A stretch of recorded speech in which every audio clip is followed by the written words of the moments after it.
Somebody must be there to hold everybody accountable. But at the moment, we would rather deal with what we have, make it right. First of all, we as elites of Uganda we have made Museveni the issue. I can tell Museveni is not the problem of Uganda. The problems of Uganda are much deeper. We can change the next 20 presidents and we'll still be this roundabout. Deeply incisive. The different political forces that we have in the country, we don't seem to really have achieved that minimum political consensus over certain things. Authentically symbolic and insightful. Behind the Headlines, every Wednesday at 10 p.m. with Charles Odongtho. A very welcome. Probably the most experienced talk show moderator in Uganda, with a team of illustrious panelists. Honorable Abdul Katuntu, a seasoned legislator, politician, and senior lawyer. The worst that can happen to any society is to have a press which is ignorant. Honorable Margaret Muhanga, a veteran journalist, legislator, entrepreneur and development consultant, and Ramadan Gobi, an economist and university don. Only audit institutions, effective budget tracking, e-government, e-procurement, and curbing illicit financial flow, they are the only practical ways of fighting corruption. So, all on your public broadcaster, UBC, inspiring Uganda.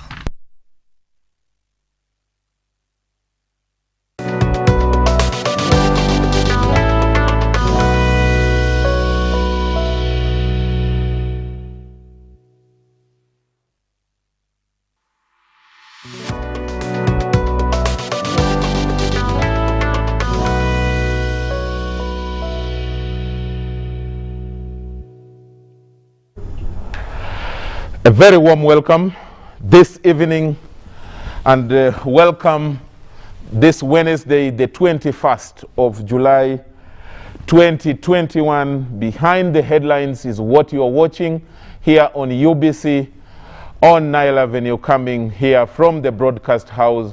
My name is Charles Odongtho. I'm your moderator and the panel is full. The house is full. And the show must begin right now. The topic we are going to be looking at is economics that works for Uganda. How can Uganda achieve proper accountability for effective service delivery? And to discuss all this, let me start from my extreme left. We have the Honorable Peter Ogwang. He is the Minister in charge of economic monitoring in the Office of the President. I'm sure many of you are asking, what does economic monitoring do? We will be getting the answers right from here. He is here. Honorable, you're most welcome back to the show. Thank you very much, Charles. The last time you were here, you were in charge of ICT, but now you are supposed to start chasing after service delivery and those other kind of things, but you're most welcome. I was in my office the last time, today I'm here to work. Next to him is Honorable Margaret Muhanga. She is a veteran journalist, she is a politician, she is now a minister, but she remains the MP for Fort Portal North Division. She has just been sworn in last week. The other week. Last week. It was last week. No, it wasn't last week. I'm 2 weeks in the office. She is the new Minister of Health in charge of primary health care. You're most welcome, Margaret, and you're very smart. Thank you and good evening, viewers. Good to see you back again. I will be telling you whether this is the last show of Honorable Margaret Muhanga as well, because she has been, for the last over a year, our panelist here, a permanent panelist, but now things have changed and I have been ripped off a lot of my members, but we will be discussing that and letting you know. Next to Honorable Margaret is Professor Samuel Sejaka. He is a consultant in accounting, economics, a businessman. He is the principal of and the country team leader at Matt Abacus Business School. I hope I got the title right, Professor. Fair enough. Thank you. It's good to see you around. Thank you for having me, and good evening, viewers. When I shared your pictures and people said, this is the man to have on this topic. So they're out there, they're expecting a lot. I hope they don't have you for dinner this evening. I hope they won't be disappointed. Next to Professor is Counsel Sarah Birete, and when the interesting thing about Sarah and I, when Professor Gobi was appointed last week, immediately after the show, Sarah made a comment and said, after Muhanga and Katuntu eating big, and then now Gobi has gone, Charles, we are now the people who are left here. What shall we do? And then Honorable Muhanga sent a message and said, Charles, you may remain alone because Sarah looks like she's headed for Solicitor General or the Free Ministry, which is Ministry of Justice. But I'm ready for anything.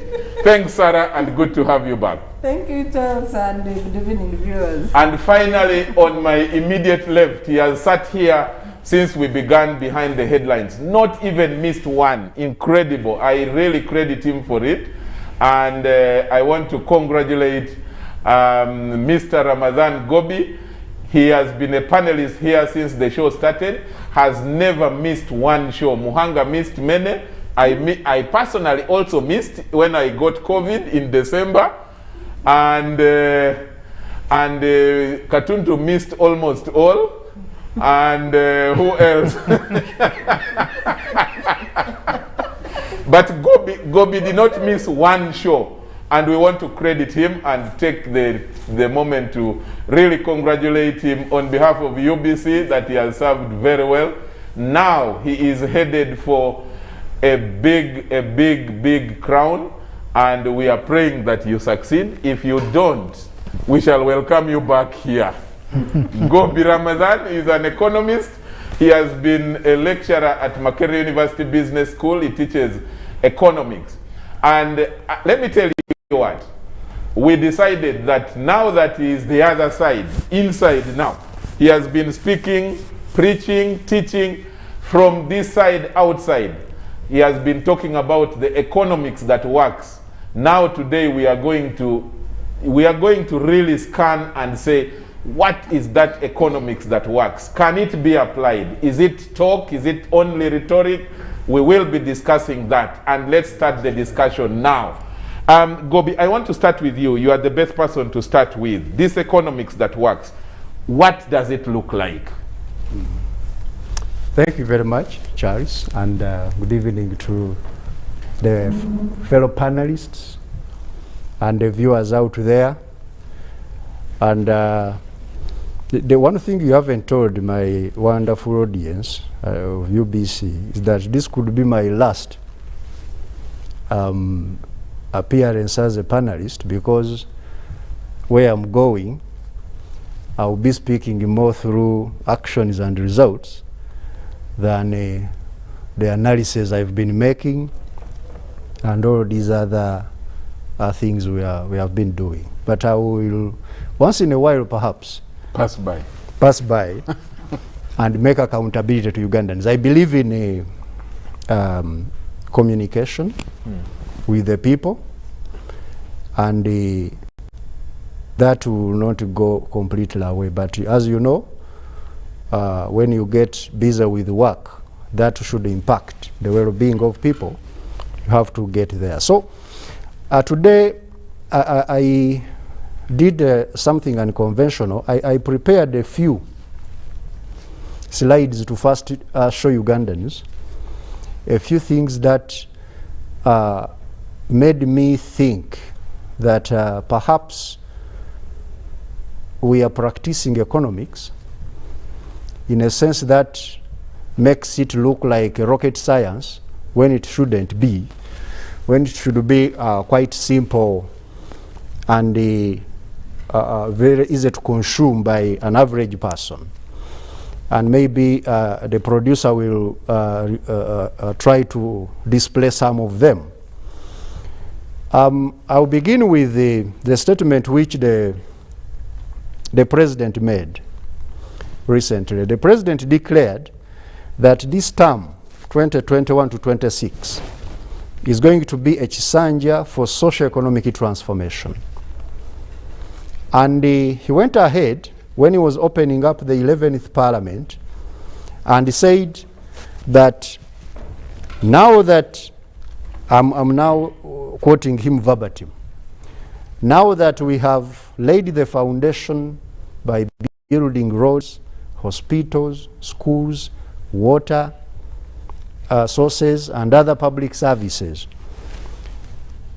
our focus now should be turned to creating wealth, jobs, and incomes. Those words are very clear, and they are in very simple English. And yet, this is not just a presidential directive. This is very good economics for me. Why? Because when I started my writing a column, are you listening, Mr. President?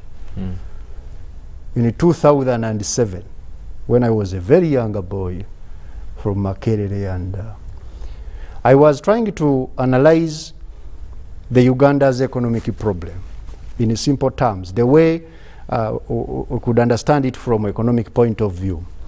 So if you look at Uganda's economic problem, you start with the stagnant incomes of people.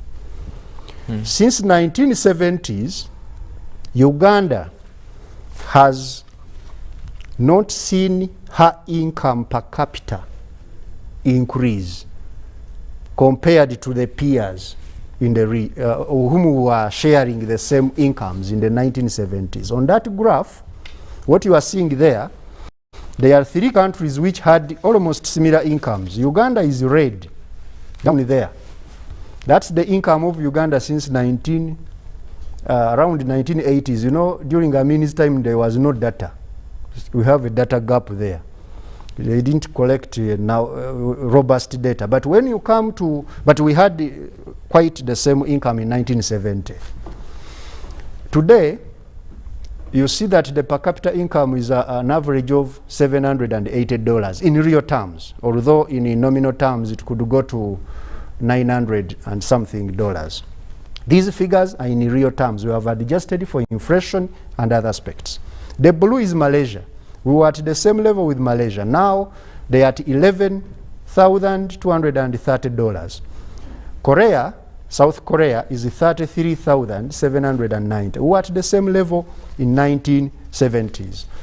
If you flipped and looked at our GDP, the economy of Uganda has expanded. GDP is the economy.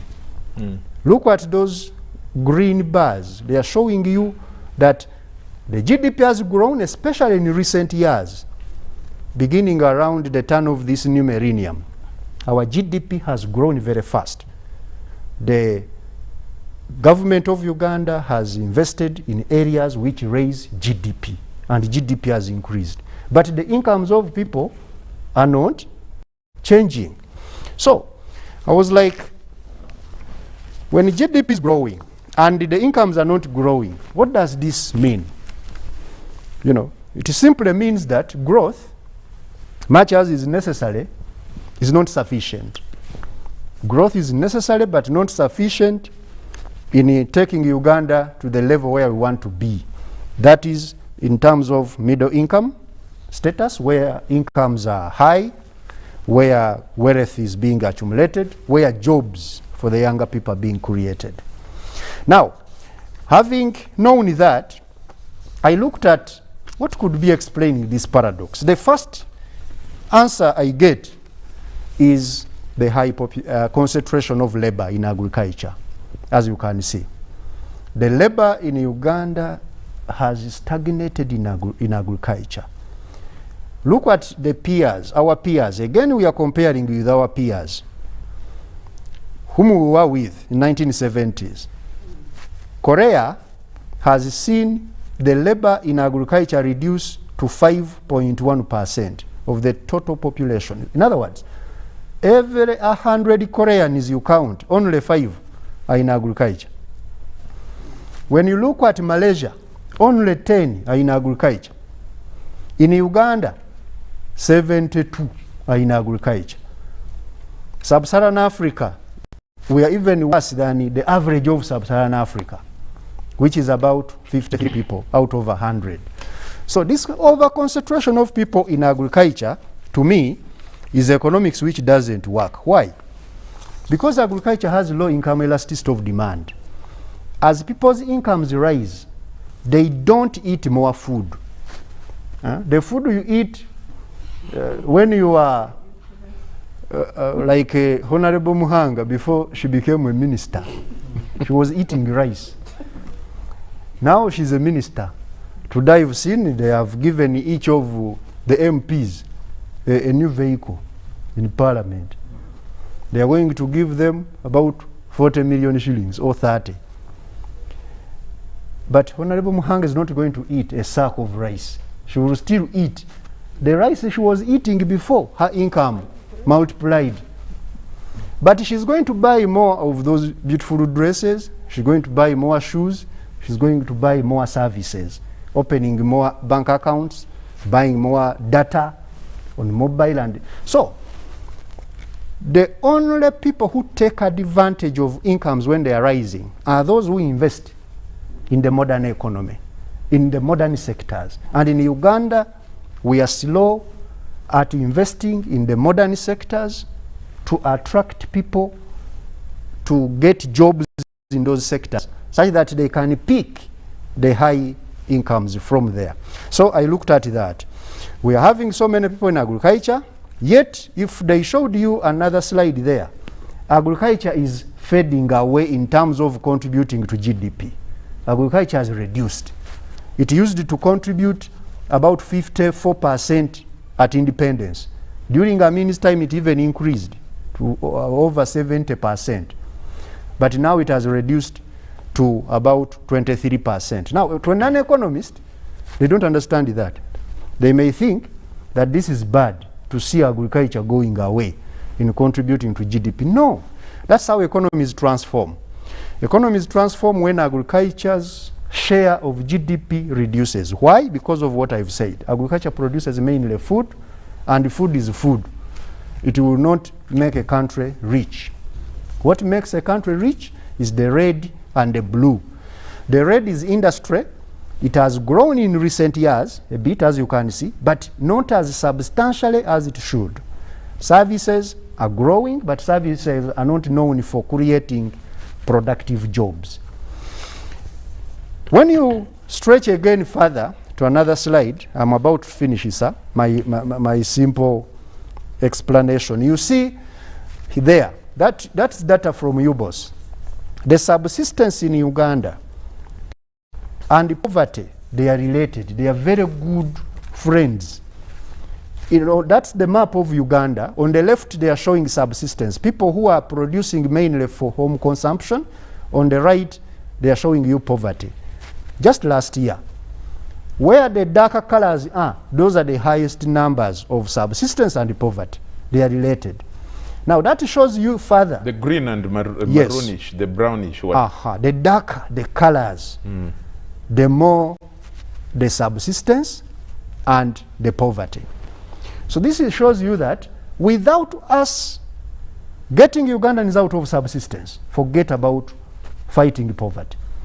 And that means getting Ugandans mainly out of those sectors I've talked about. The second major challenge is the low productivity. Even those who are in agriculture, so many, they are producing very low output as a percentage of the inputs they put in. Now, this low productivity in agriculture is mainly because of the poor technology we use, the recycled seed, the low fertilizer use. You find low intake of extension services, and too many people also in the sector. Uganda is about to start cultivating themselves because the land is reducing, but the people are not getting out of the land for us to mechanize. And these are some of the aspects we need to look at. The third one is the low level of tradability. We are not exporting enough. Tradability is measured in terms of export of goods and services as a percentage of GDP. So we've been exporting only about 18% since independence of our GDP. But when you compare with those countries I talked about, the peers, they are exporting 40% plus. Malaysia is exporting 65% of her GDP. These are some of the things we are supposed to be doing.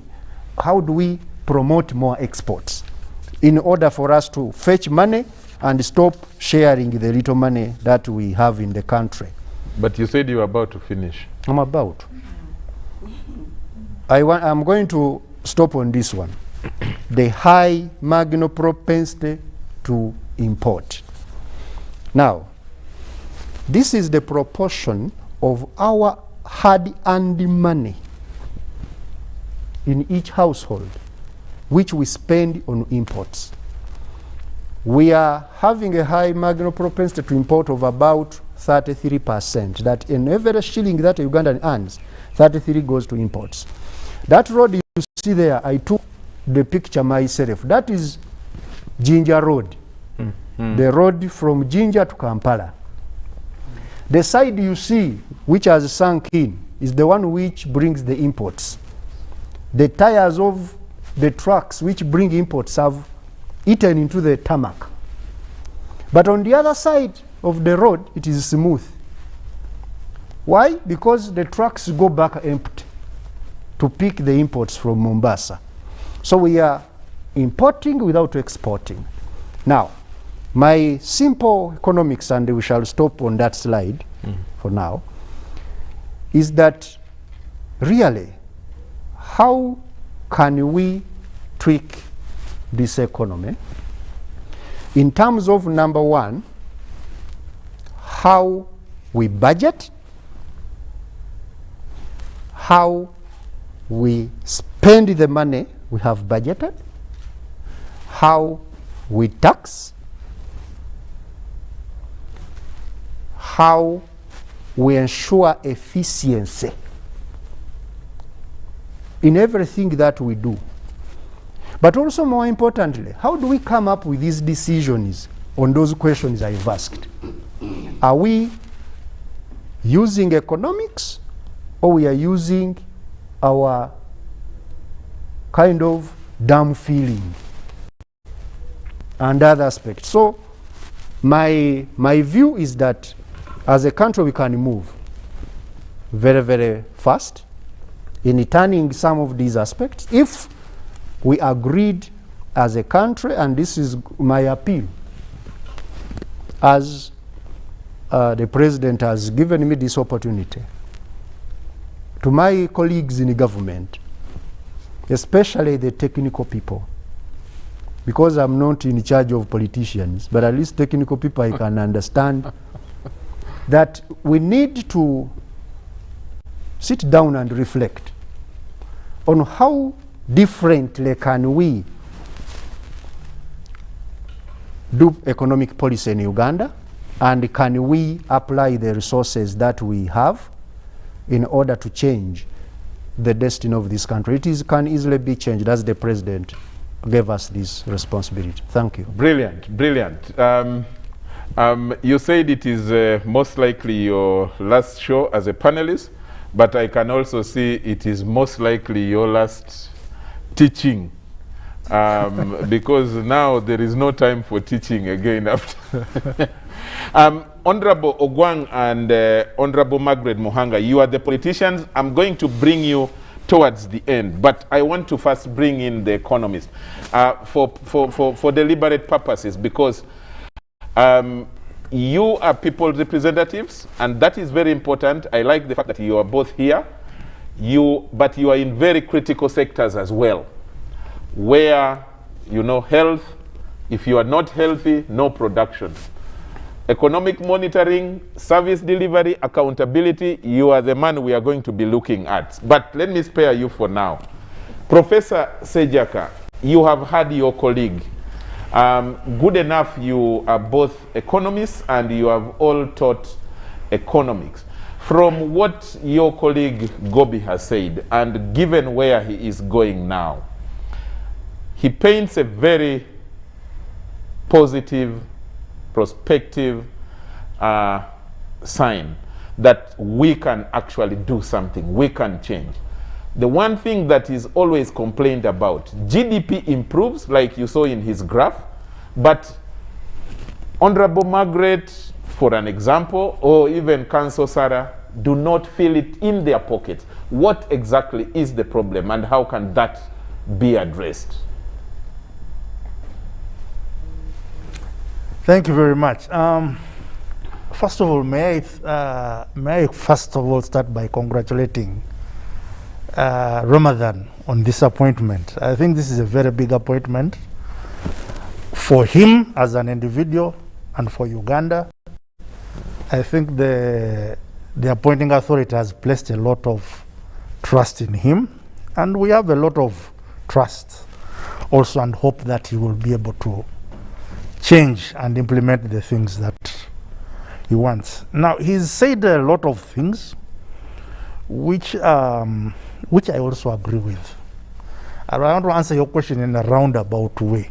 In 1991, yeah, I worked in the Ministry of Finance. In 1991? Yes. In 1991, I worked in what was called the Economic Analysis Unit. The minister was Chionga, Honorable Chionga.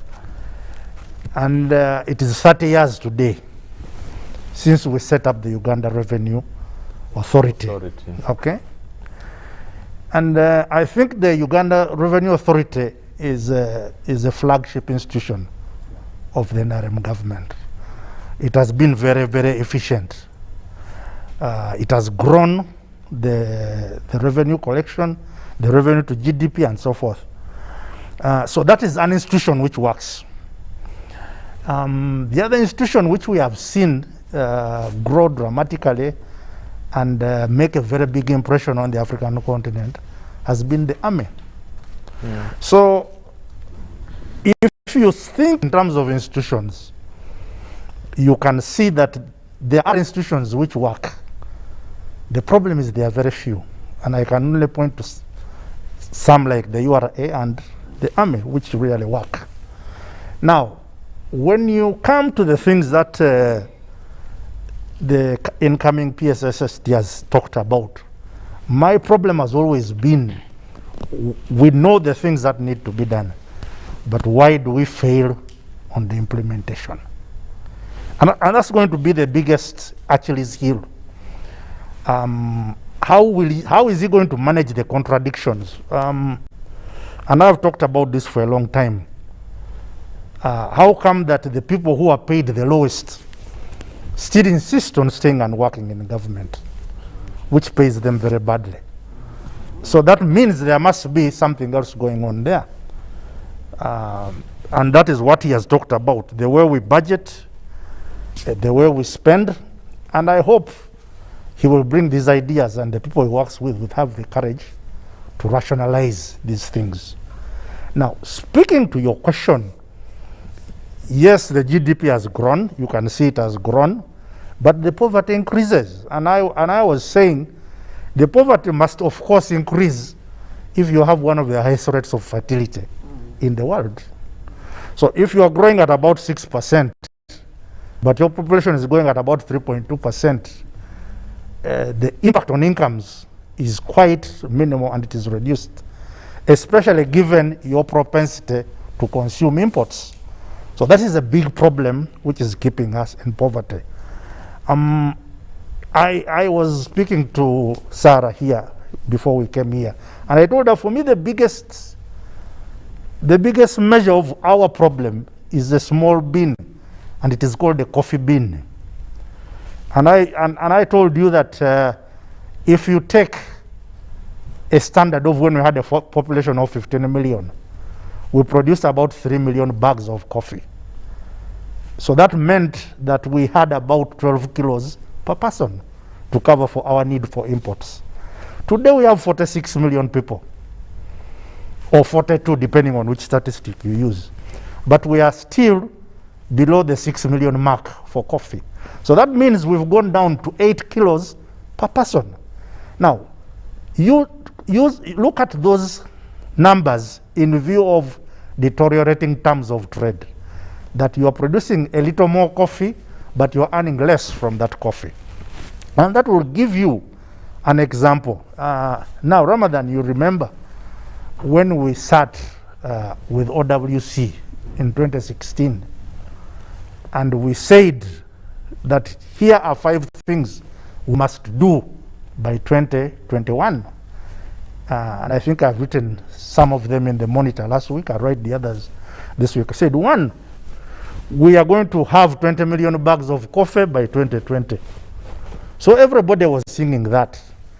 And we gave money from NADS and everywhere for people to grow coffee. 2, we said that we are going to become seed sufficient through narrow.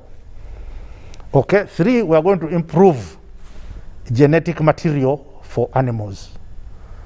4, we said we are going to improve on value addition so that we don't export our wealth. 5, we said we are going to work on development finance. So if you take our balance sheet between 2016, when we started that, was it Chisanja Hakuna Mchezo? And now you really see that we have moved from about 4 million bags to only 6 million bags. So where are the other 14 million bags we promised to change? And we talked about Vietnam, we talked about how these people had come here. And those are the graphs Ramadan is showing you there, that in the 70s, these people were like us. So the big elephant in the room is our ability to execute the things that we are saying. So whatever Ramadan has said is very clear. But you have, for me, I'm sorry to say, you have a very dysfunctional government. You have everything upside down. And this is what Ramadan really will have to contend with. How do you correct things so that we see the right things for what they are supposed to be? How do you rationalize salaries? Do you want to point some of them as examples? I already gave you an example. Let me give you 2 examples. The most 3 critical. Honorable Mahanga, you are going to the Ministry of Health. I want you to tell me, what are all those cars parked there doing? And half of them are spoiled. The way you waste the resources. And they get spoiled into Exactly. Why are you buying these cars? We went into this COVID thing. Why are we buying cars? I don't understand these things. Wastage. A lot of wastage. So these are the things that will the people Ramadan has to work with accept that we must change this game and stop the wastage. So you can look at the cars as an example. But I have also told you that there is an effort to now re-rationalize. Remember in the 1990s, we were creating para-institutions like the URA to circumvent an inefficient civil service. We are now talking about merging some of these institutions. And I'm saying, you have now people in these authorities and so forth who are earning 3-4 times. And their bosses are the commissioners and directors in the ministries. So how are you going to deal with that? You have to be brave in order to merge these institutions. But then again, look at the salaries in the public service. If you don't make them competitive, and then people still continue traveling abroad and spending our money on allowances and travel abroad, you keep on buying these gas guzzlers and so forth. You just talked about buying cars and so forth. Why is this? And remember, we tried all these things in the 1990s. What about, do you want, I want now to move to Sarah and then to bring in the politicians. Very important questions you have raised. Do you want to tell us also briefly about the time you left? You left when the SAPs or the Bretton Woods were imposing on us the SAPs, the structural adjustment programs, the liberalization, retrenchment, privatization. And Gobi has talked about them a lot here. The idea of him saying that when we were told that there is supposed to be a free market economy, for us we took it to mean pluck off the doors, pluck off the windows, just throw them away. What's your take on that as influences? For me, as a person who was there, first of all, you must always have context to these things. One, we first had an experiment with Marxism right after we had gotten, the current government had gotten into power around 1986. And that is when we were romancing with the barter trade and so forth and all these other things. They did not work. But two, we had an almost bankrupt treasury at that time. Okay, so there was no way out. We ended up going with a bowl in hand to engage the Bretton Woods institutions. So the Bretton Woods institutions told us that if you want our money, this is what you must do. Did it work? Yes, it worked for a while. And there are some things that have stayed for a long time and worked. I remember we had, for example, we had window 1 and window 2. And they told us that you must have a real exchange rate and it must be liberalized. Now, you were talking about institutions which have managed to be a bit efficient. I can add Bank of Uganda now in that context, that they have managed the monetary policy in as best a manner as they can to have this one single exchange rate and still have a liberalized economy. Okay, so there are things that worked because of the structural adjustment. But there are things on which actually we should have said that more liberalization means more regulation. So the fact that we did not regulate some of the things that we did does not mean that it is wrong to have a mixed economy, because that's what we went for. But the failure of a regulatory regime does not throw out the idea that we agreed that we should privatize. Okay. Okay. Okay. Let me bring in Sarah. Sarah, you have heard the discussions. I want us, Ramadan referred to the dark shades. And that speaks, in my view, that speaks to 2 or 3 things. One, that there is a growing inequality between the rich and the poor. But 2, like Ramadan said, that growth is not necessarily meaning better income. But 3, in my view, and for me that worries me because I am affected, the darker shades are actually in the east and north. Now, how can we bring this to a certain level where they start to feel that there is money in the pocket? Every year that Margaret's president says at the State of Nation, we have grown better GDP, people should feel that there is money in the pocket. In your view, what do we do? What exactly is the problem? Where is the missing link? Yeah, thank you, Charles. And I want to thank our economists on the panel, Professor Ramadan and Samuel, for the highlights they've given. Charles, every economic system must answer 3 basic questions. What should be produced, how to produce, and the distribution of what is produced. And that leads to the balance of trade. If you produce and add value and all those things that are supposed to be there, including use of advanced technological means in the production, the modern economy. Are we doing that here? What are we producing as a country? How is that production happening? How is the output being distributed? Because the economics have 4 essential activities: resource management, production of goods and services, distribution of goods and services, and consumption. The first element of resource management is where the political questions and political barriers come in. How are we managing our resource envelope as a country? What are the challenges that our friend Rama is going to be faced with as a Secretary to Treasury. Once you answer the resource management questions that go with efficiency and accountability, because Rama did post in his maiden tweet after appointment that he's going to ensure accountability with the results. But you cannot have efficient service delivery without efficacy.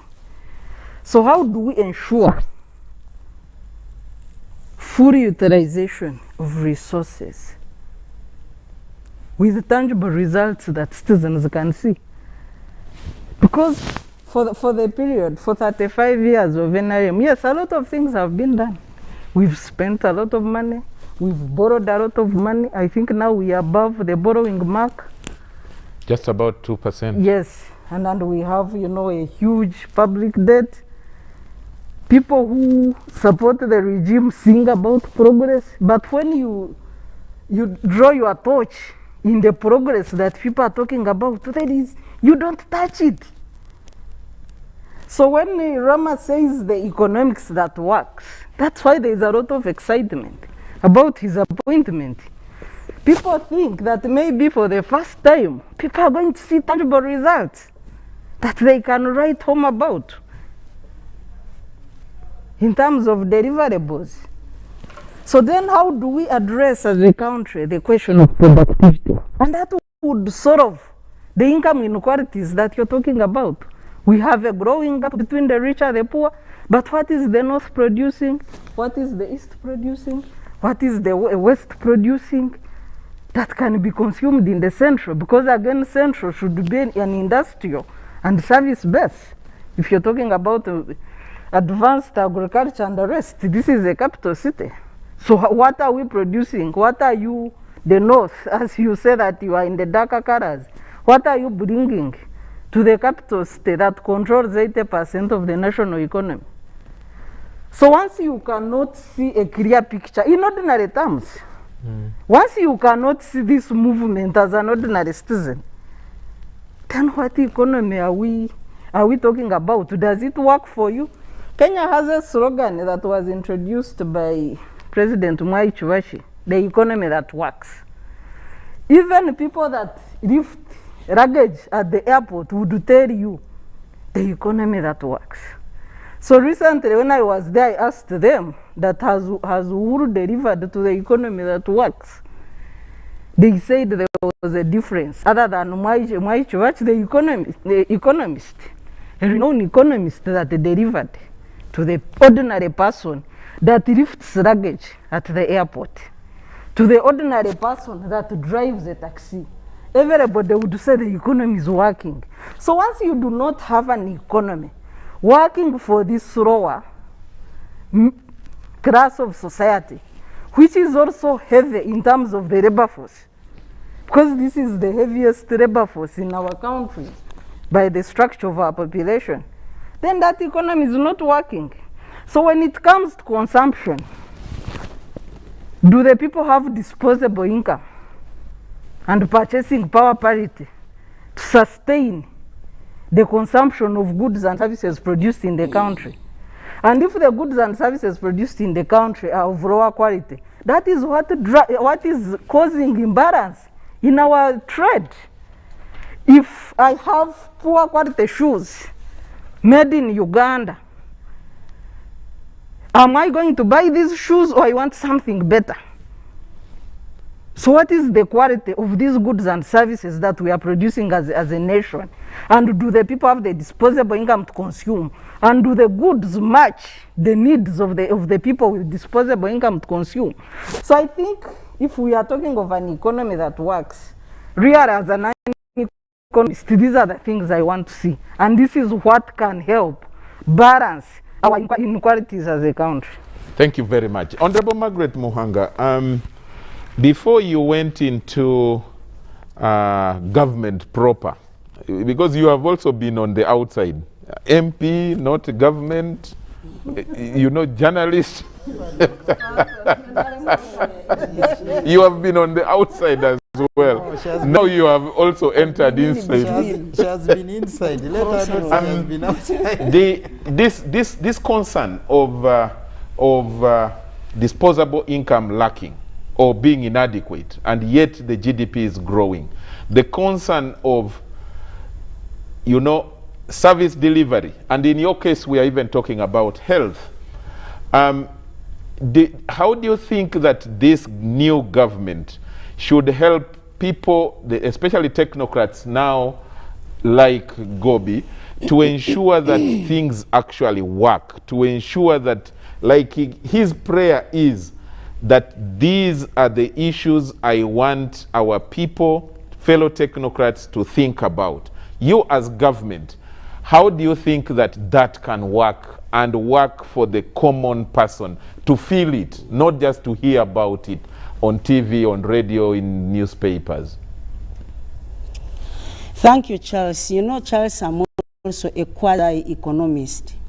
It's just that I have not taught it, but I have read a lot of economics. At even master's level, I've done political economy. And I've looked at economies that Ramadan Gobi was talking about and the progress that they have made. The first thing we need to note is that all the leaders in those countries took very drastic and radical economic policies. Now, with the excitement of Ugandans and the politicized, the highly political society, there are some things you can't just introduce unless you start a revolution. I want to agree with all the three people who spoke before me that actually the economy is upside down. Government wastage, you don't have to talk about it. I have been driving the same car for the last 11 years. The same car. I want you to show me a government car that has lasted 11 years. Yet they are all brought here brand new. The wastage, the theft, the negligence of officials. And I am glad now we have an economist entering this government and seeing how things happen. Sometimes you are frustrated, but you are not going to change things just one person. It has to take a very radical person to start changing all this narrative. The first thing is we need to reduce on government expenditure drastically, because this is all caused by capitalism. You people who have studied economics and have taught it, capitalism has never been good. We simply adopted things that were not for us.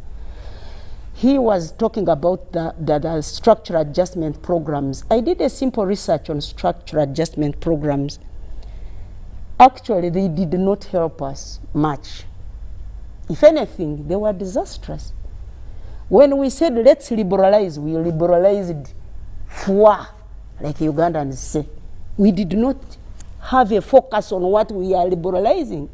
Government has got to put some checks and balances and also have some say on some things. You just can't leave an economy liberalized and everybody does what they want. Privatization. Who bought the private companies? You find the same class bought these private companies, the same people. Kind of politicians, who knows what, which is also disastrous. You will not distribute the economy among everybody. Due to capitalism, the person comes, builds a factory, pays whatever they want. Because there is no government checks and balances in these factories. Now let me go back to what we do as Uganda and what brings this stagnation. When they were speaking, I was noting down a few things. If you look at the countries that have developed, what they call the first world, indeed there are no peasants. Mm-hmm. People who are involved in agriculture are involved in intensive agriculture, ranching, not these things of having a garden and of potatoes just at home. If you go to Israel, I happened to go to Israel and I heard the president one day talk about it. There are some 4 companies in Israel that are known for intensive agriculture. In this room where we are seated, somebody produces lorries and lorries of tomatoes in just this room. They ferried the soil from here in Uganda, from Tororo and Entebbe. They never even took the good soils which are in other parts of Uganda, but they excavated soil from Entebbe and took, and they produce more food than we can produce in Uganda with all the fertile soils. Now the other thing is, look at what Ugandans produce, raw materials for people to go and refine or fine-tune and sell at higher prices. We grow cotton, we sell coffee. 1 kilogram of coffee is, I think, about 4,000 now, 4,000 Ugandan shillings, which is about $1. But a spoon of coffee in Europe, just a cup of coffee at a coffee shop, is $5. So what exactly are you doing? You have exported tons and tons of cotton, tons and tons of hides and skins. To the last consumer now, Louis Vuitton turns it into handbags, shoes, leather. Just one handbag is $3,000, for which you had to sell a whole lorry, a whole lot of hides and skins. So if we cannot make value addition here in Uganda, turn our raw materials into finished product, and also start exporting, we shall remain at this stagnation, economic stagnation. That's what causes it. We need also to invest in science. Korea South that you are talking about produces about 250 engineers in a year. Like 50,000 doctors in a whole year. But the whole of Africa combined, only 50 engineers, 50,000 engineers in a whole year. When one little country is producing 250 engineers every year. Because of the way the system works, right from education system to the end user, a person who comes out as a graduate of engineering but can never even make a safety pin. We simply teach them in classroom, but we never teach them how to make anything. So that's where the difference is. I am glad that at the beginning of last year, they'd changed our curriculum, our education curriculum, such that a person starts S1 to S4 and has skills. But here you reach S6, even after university, people have no skills. Am I right? People have no skills. What did you study? You studied psychology. What can you do with psychology? What are you going to do with it? You are even better off going and doing carpentry, where you get out of school and you can make this table and sell it. Because with that degree, you have no skill. So we have to invest heavily in science and innovation. Not only science, but innovation.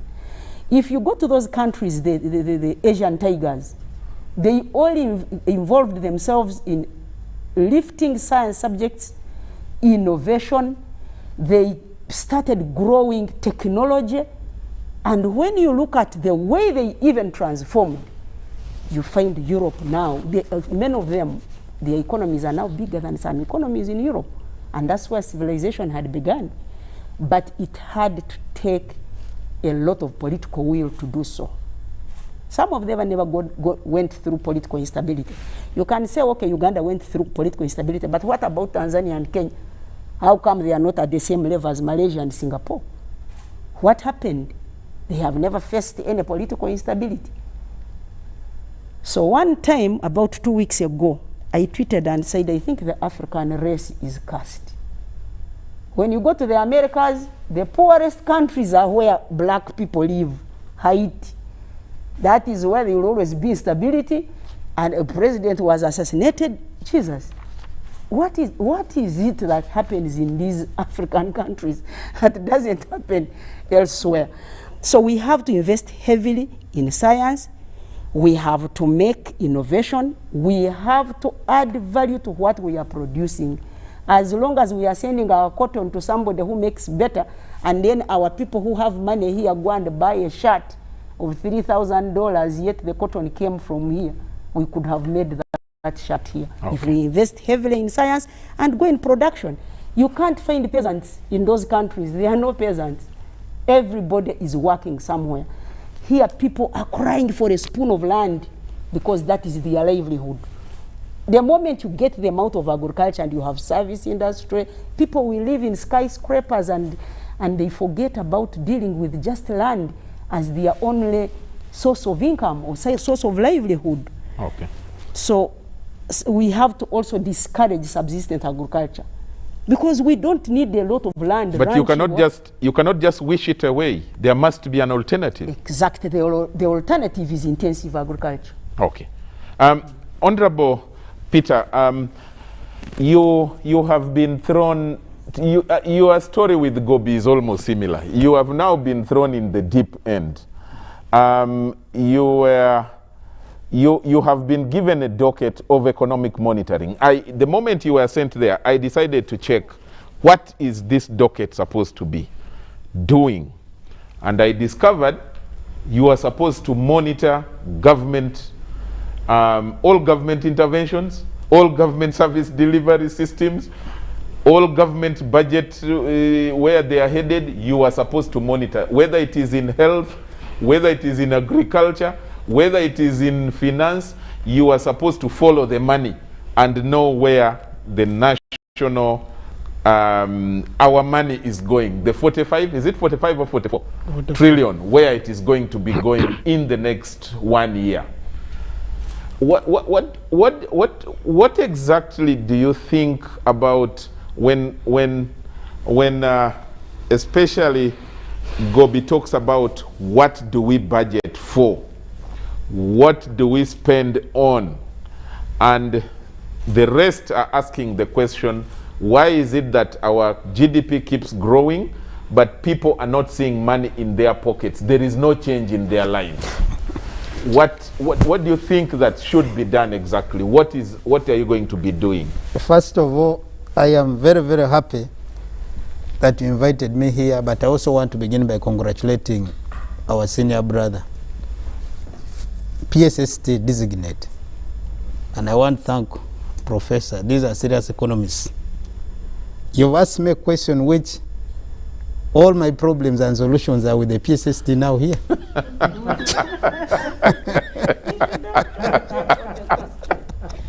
Why do I say so? Why I'm saying so? I want the country and all our viewers to understand. I think Professor Odongtho here said that we have a challenge where people's salary are stagnated, but they continue working in the same positions. He asked a big question, yes. Actually. A big question. Yes, but the fundamental question... Why is it that people want to work where the salary is the lowest? Exactly, but the fundamental question is, where are they comfortable?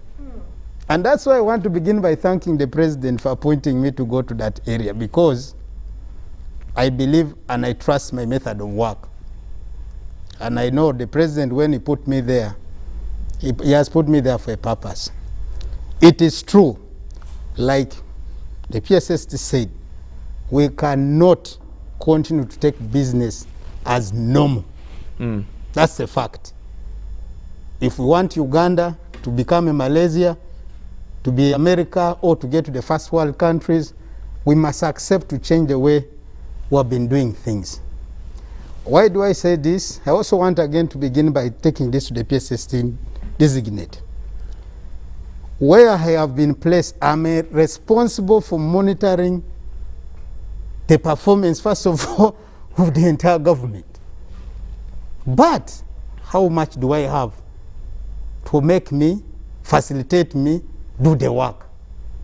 I have a competent technical team in my docket, and I am in the office of the presidency. I am looking at now the National Development Plan 3, which is entirely having 18 programs, and the program of monitoring and evaluation is one which is critical as far as my work is concerned. But the fundamental question is, how much does finance give me? For purpose of monitoring, if you're talking about a budget of 44.7 trillion, how much do you send to health?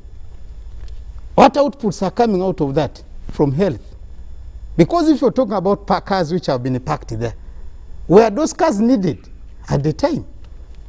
So those red calls, alerts, are entirely meant Which to cars are we talking about? The ones that are dead in the parking yard or the ones we have just bought? Of course, I'm talking about the ones which are dead. I want first to begin with the ones which are dead. Which are dead? Yes. Okay. Because we must be able to analyze and make an assessment. Was it necessary for us to have those cars at that time? That money, wouldn't we put it to a better place to use? So for me, as far as economic monitoring is concerned, I want first to put this on record that I have a lot of work, but my work, I also want to push it to my colleagues, like Honorable Muhanga is here. I'm not meant to work alone. I have other stakeholders who are involved in this work. For instance, in Office of the Prime Minister, as you know very well that in the presidency, we have Article 99, which gives us the power. But also I want to remind you that in the Office of the Prime Minister, Article 108A gives the Prime Minister to be the lead of government business and the coordinator and implementer of all government programs. However, the presidency has remained with oversight. While OPM coordinates and implements the programs, the oversight part of it, it is me to continue working and checking on what we are meant to do. So I want to say this, and I want to again emphasize that what I need is, number one, we need to get cohesive as a government. Number two, finance. They're the ones who plan. They're the ones who budget. They're the ones even we implement. So in terms of that, that's why I'm happy today that I have a PSST designate. All what you've asked for, sir, I want to tell you that please, the ball finally is in your court. As a leader and as a cabinet, as a minister in cabinet, we shall support you.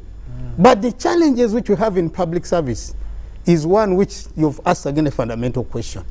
You technical people, are you guiding the politicians in the correct way? For instance, you try to... But also, do the politicians have the goodwill? I'm coming to answer that. Do they have the political will to accept? I want to confirm this. The first political will is with the chief executive. Do they listen? First, wait. The first political will is the chief executive. And I'm happy that the PSST designate quoted the message of the chief executive. For another thing which, of course, I wanted to touch on is the question of agriculture.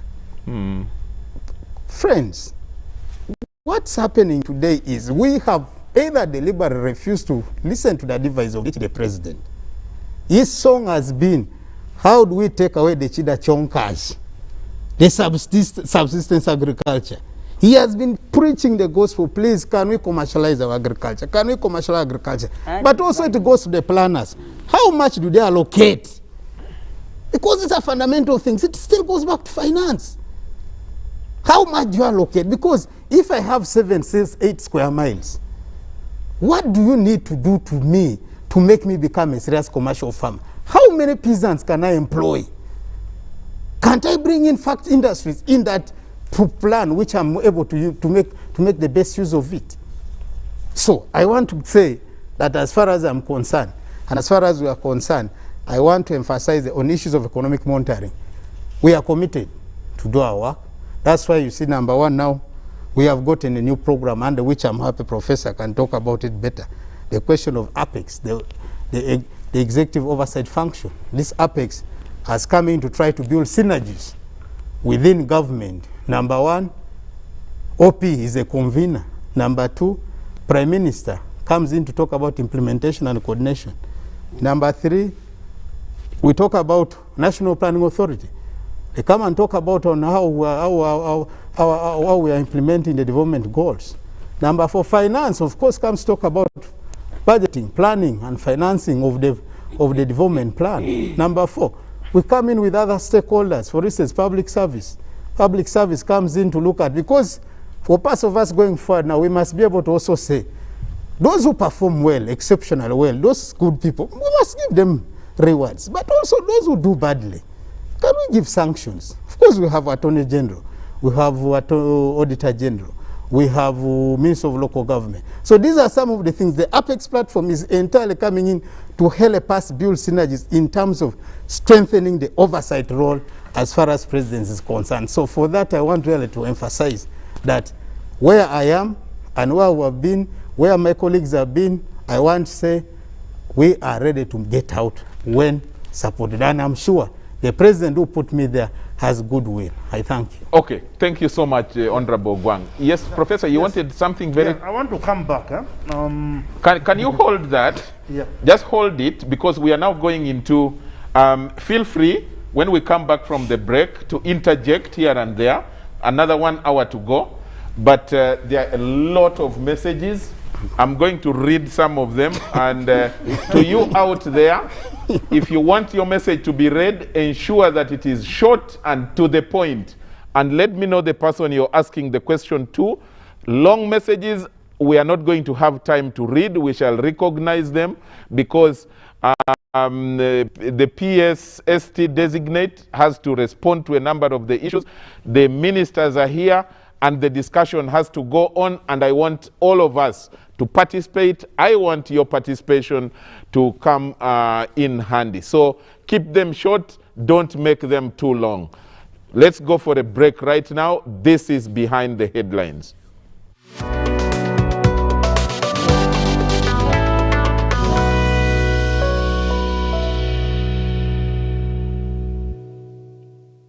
Echa COVID-19 chijja kugwa only if we stay at home, observe physical distancing, wear masks properly, sanitize or wash our hands with soap and water regularly, or get vaccinated now.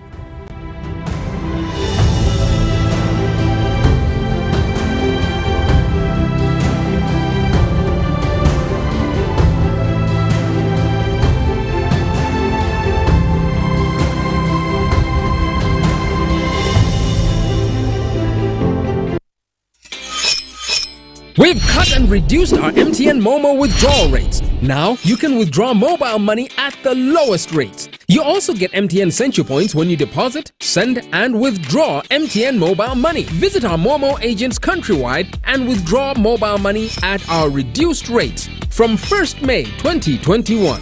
Everywhere you go, MTN.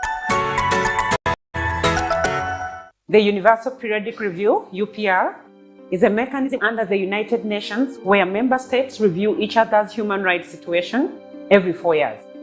It's a voluntary process where all states are treated as equal partners. The ultimate aim of the UPR is to improve on the human rights situation in all countries through technical assistance and cooperation. The UPR is a state-driven process, and as such, the preparation of the report is done by an interministerial committee on human rights that is chaired by Foreign Affairs. We value stakeholder input in the process and therefore appreciate the role of civil society in the third cycle of the UPR process. To this effect, the National Coalition of Human Rights Defenders Uganda, a civil society organization, is coordinating all civil society organizations to participate in this process of the alternative reporting in liaison with the Ministry of Foreign Affairs, Uganda. It's no secret that ICT makes learning easy. The strides made in our field could not be possible without it.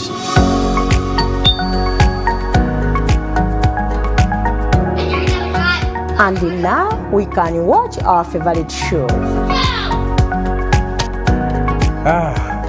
My radio is my best friend. UCC provides an enabling regulatory environment and policy guidance for healthy competition. We also facilitate ease of doing business in the communications sector through licensing, standardization, spectrum management, tariff regulation, rural communication development, and consumer empowerment. An informed consumer is an empowered consumer. UCC supports local content and innovations. Driving the development of a robust communication sector in Uganda is Uganda Communications Commission.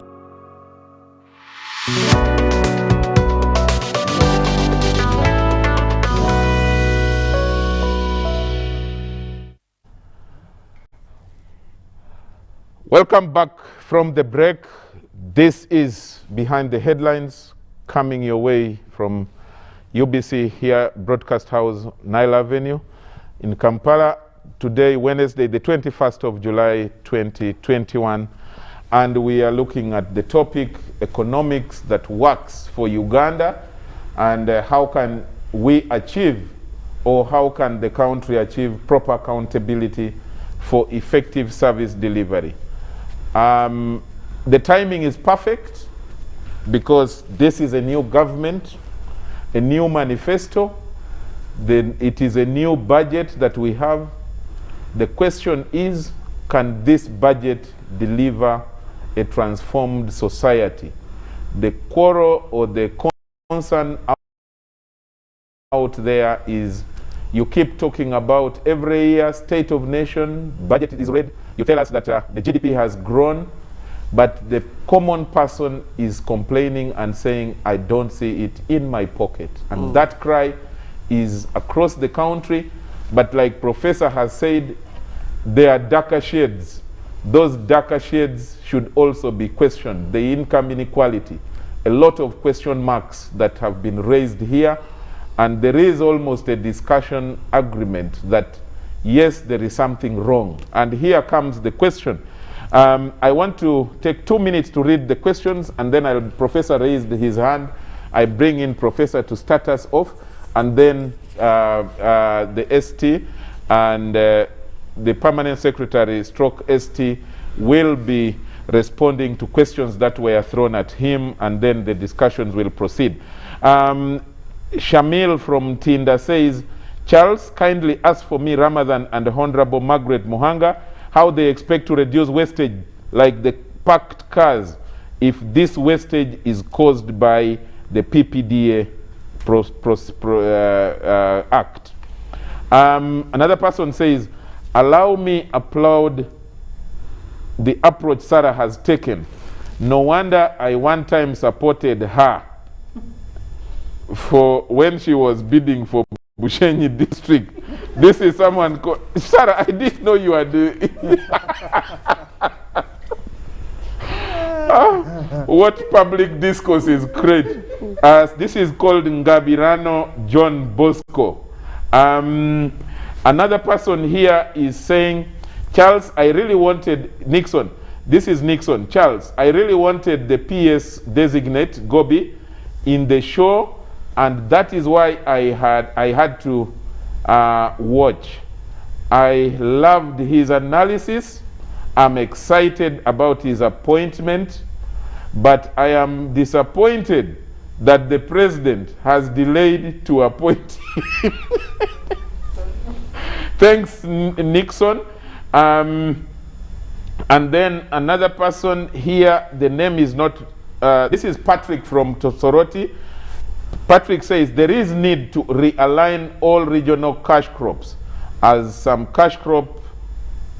regions were given what they didn't want. How do you give Teso region oranges? No, Patrick, your message is not very clear. Matua John says, Charles, this is a wonderful discussion. I have never seen this quality. Job, I think you have not been watching. This quality has always been there on this show. Then he says, how will Gobi how is it going to help to ensure that we get value for roads fund, for community roads, that the cows, the district engineers, and sub-county chiefs have always pocketed? That is Matua from Nansana municipality. And then someone says, okay, let me move to the messages which are on WhatsApp. Someone called John Santos says, thanks for the show. Congratulations to Ramadan for the appointment. The president couldn't have made a better choice. After listening to his opening lectures, I am more convinced that he will do a sterling job if the mafiosos don't disrupt him. That has started now.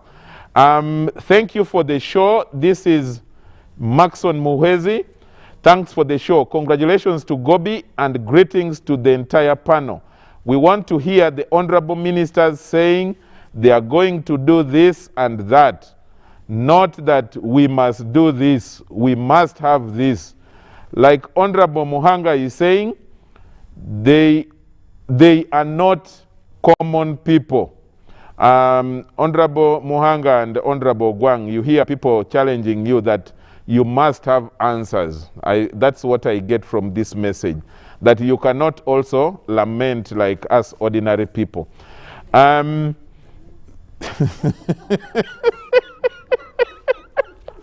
Edward Serukasa says, great show, great panel. Kudos. And Edward Serukasa Jr. Thanks, Edward. I know you watch this show a lot, and we thank you. Francis says, Honorable Margaret Muhanga, have you received the 200 million money for MPs' vehicles? If so, why? Parliament should make a precedence for reducing public expenditure. What did the late Magufuli do that we could copy in Uganda? That is from Francis. Just Julius Otieno from Entebbe says, Ramadan, what will you be doing in your first 100 days given this COVID-19 battered economy? Michael from Kaberamaido says, I have a question to the designate PS. What financial budgeting plans do you have for increasing human resource for better service delivery, especially in health and education in rural places where the majority poor are? Then Santos from Terego. Santos says, can the PS designate? No, he says, can the current curriculum deliver human resource for economic growth? Since 2007, doesn't it need a review? Then secondly, he says, will the ministers be humble and listen to the technocrats? Many of them are appointed, many of our technocrats are appointed based on their areas of specialization. Someone called Drani from Arua says, Charles, this show must go on for more than 3 hours. This is a wow. That's what he says. Rugendo says, thanks Rugendo. Rugendo says, for the PSST to deliver well, he should fix these problems. 1, power tariffs. 2, cost of money or capital. 3, the cost of fuel. 4, the state of profligacy. 5, pay government suppliers on time. 6, before March 22, 2022, his boss, that is, who is your boss? Rugendo, the PS says he doesn't know who you mean by the boss, but I'm going to allocate him a boss. 1, the appointing authority, who is the president. 2, the Minister of Finance.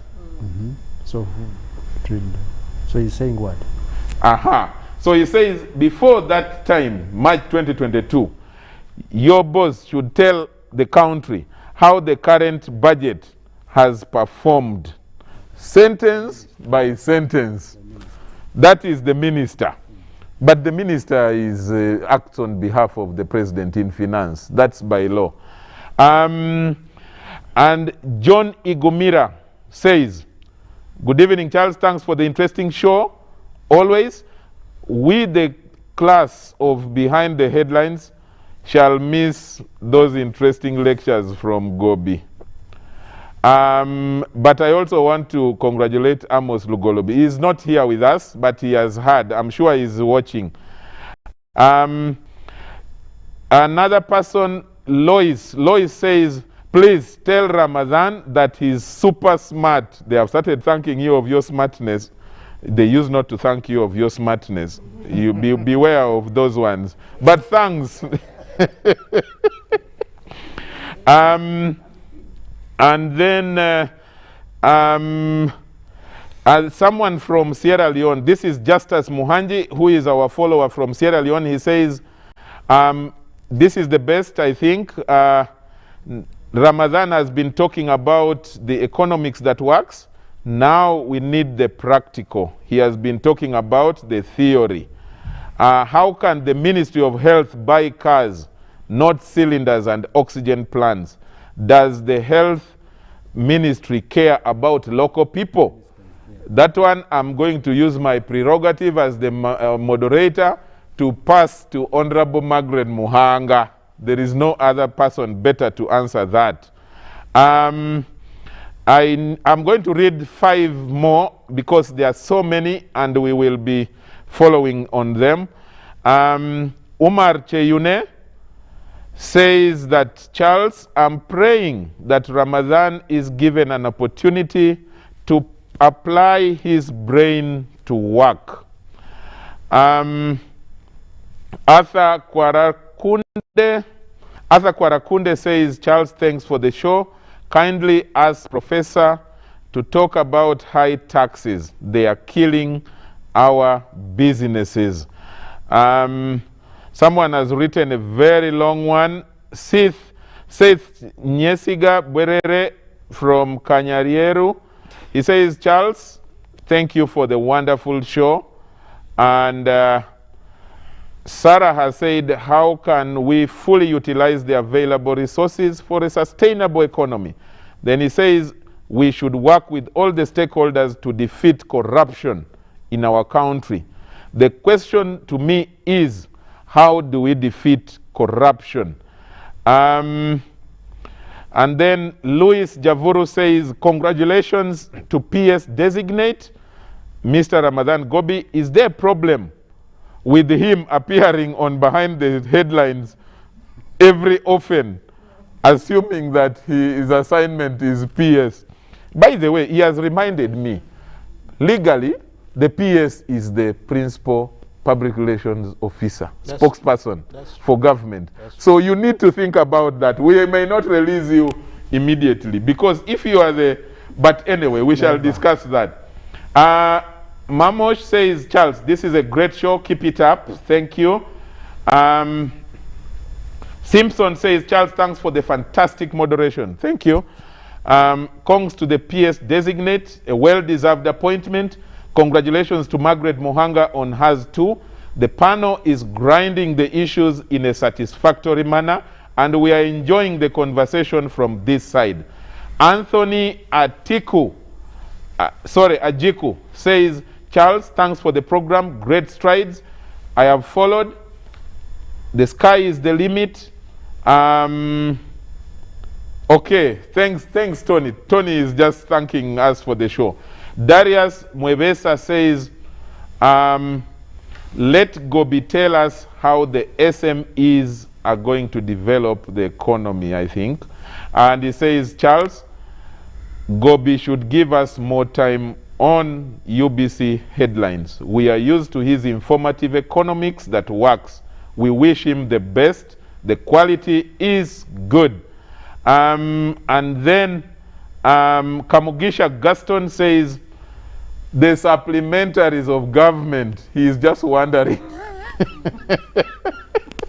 The supplementaries, Kamugisha, the problem is not only with Ministry of Finance, even the MPs here, supplementaries. But he says, congratulations to all the new office bearers, especially Ramadan, the latest. I request him to insist on value addition and resist politicians who put all money above productive ventures. And Alex says, thanks for the show. This is the best show in town. Thanks, Alex, for appreciating. Question to PSST, what does he intend to do differently on the economics that works across the public sector? So many things. I want to start with Gobi. I have so many questions for you from what I've read, but Professor had raised his hand without making him forget what he wanted to start on. Professor, start us on. Yeah, thank you. I just wanted to correct a few things. Yeah.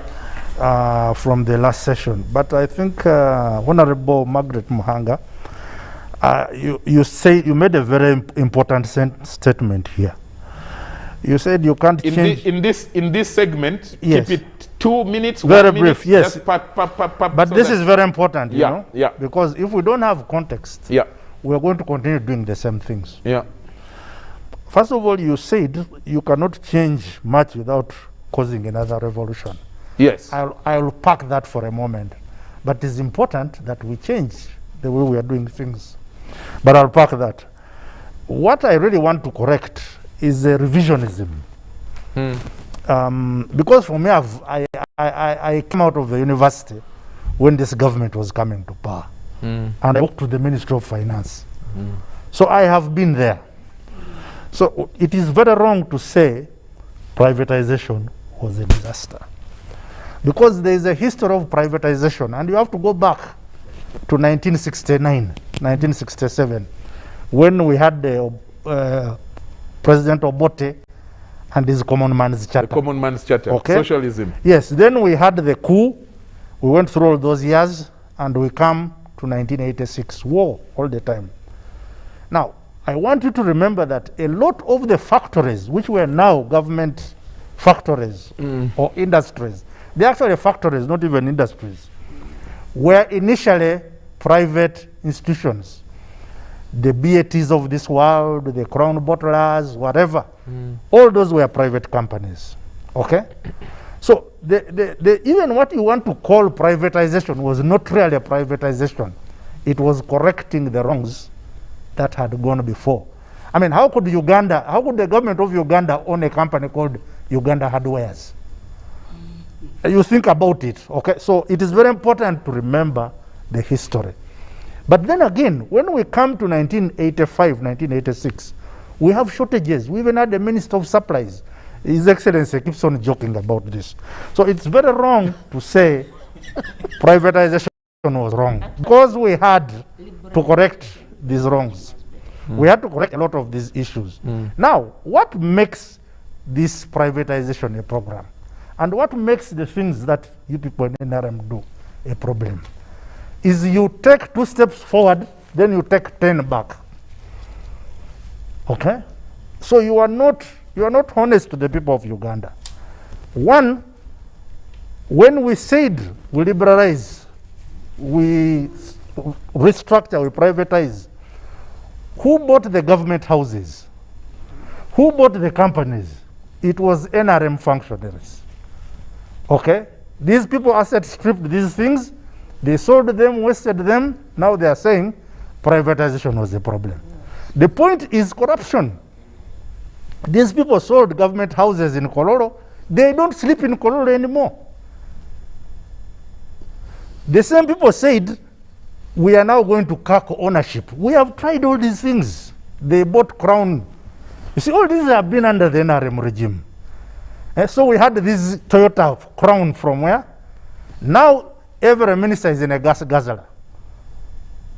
So the sincerity on the part of government is a very big problem. You will have your chance, sir. But I really need to have this corrected so that we make the right decisions. Last point, the population of Uganda today, 85% of them have been born in this regime. So they don't know those things. And they are making demands on us to do better. They don't know about shortages. So we really have to be running and moving faster. So I thought that those points are very, very important. Lastly, I think development is a process. This is where the issue of cooperatives comes in. So you're not going to wish subsistence farmers away. Not without an yes, alternative. you must increase their income. So what happened to the cooperatives? Again, I must ask the people in charge today, and they're all here. Maybe they need to answer to that. What happened to the cooperatives? What happened to the incomes? What happened to Mwanyizabara? What is happening in Bugisu with the coffee union? So these things, we must have a sincere conversation about them if we want change. Okay. I will pause there for a moment. Thank you. I know that Honorable Muhanga and Ogwang have been stung.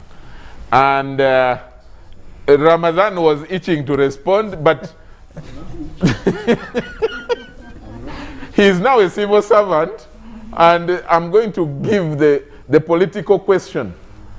And the underlined bolded word was that the privatization gave all the properties of government to the NRM functionaries. That is very wrong.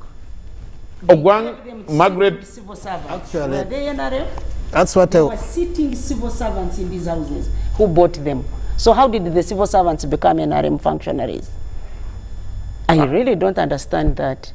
I need a clarification on it. Actually, I was also going to give the same opinion. To my knowledge, I remember for some of you people here, for me, I was 3 years old when NRM came to power. At least I was the best. I was 5. But you were still in primary.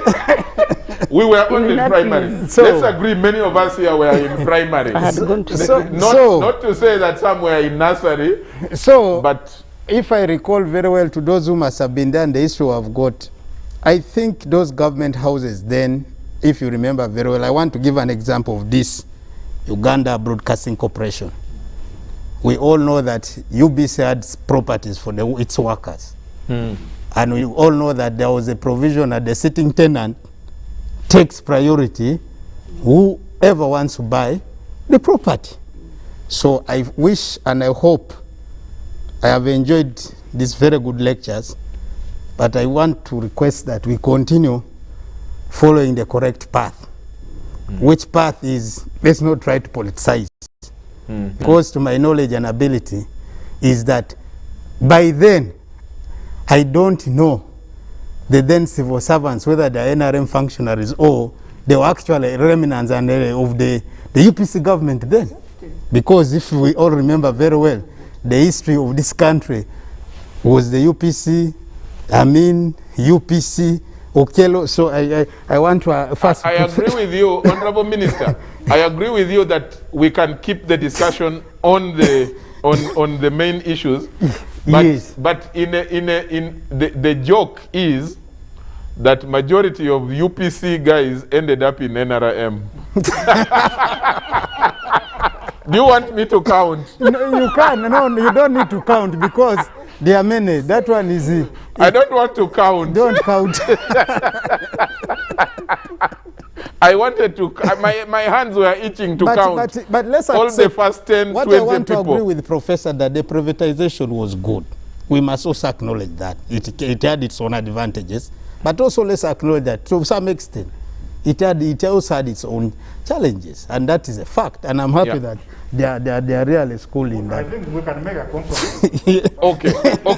Let me bring in. What I meant is structural adjustment programs SAPs. as a whole, the SAPs as a whole. Again. So now, but by the way, worst Professor, actually was liberalization. I want to bring back the debate to Ramadan, but Professor, without mentioning counting, just on your left, immediate left, staunch NRM, but staunch UPC. So we can start from there. UPC left power when I was in primary school. How could I have participated in it? The point is that people who had power at that time shared in what was privatized. Margaret, no, we leave that point. Let's get back to economics. Margaret's dad, may his soul rest in peace, was a manager in UPC, and he was running UPC even more than you see them running NRM.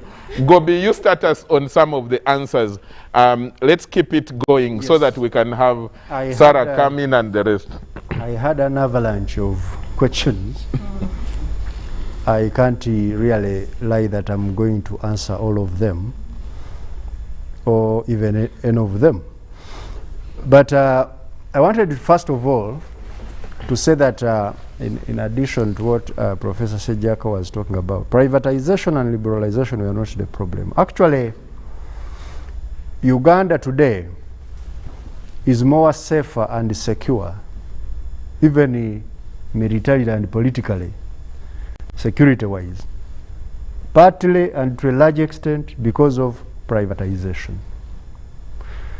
I've been teaching my students Ugandan economy for years, and I've been telling them of these reforms that had the government not privatized, many of you would have been born either in exile or you wouldn't have been born at all.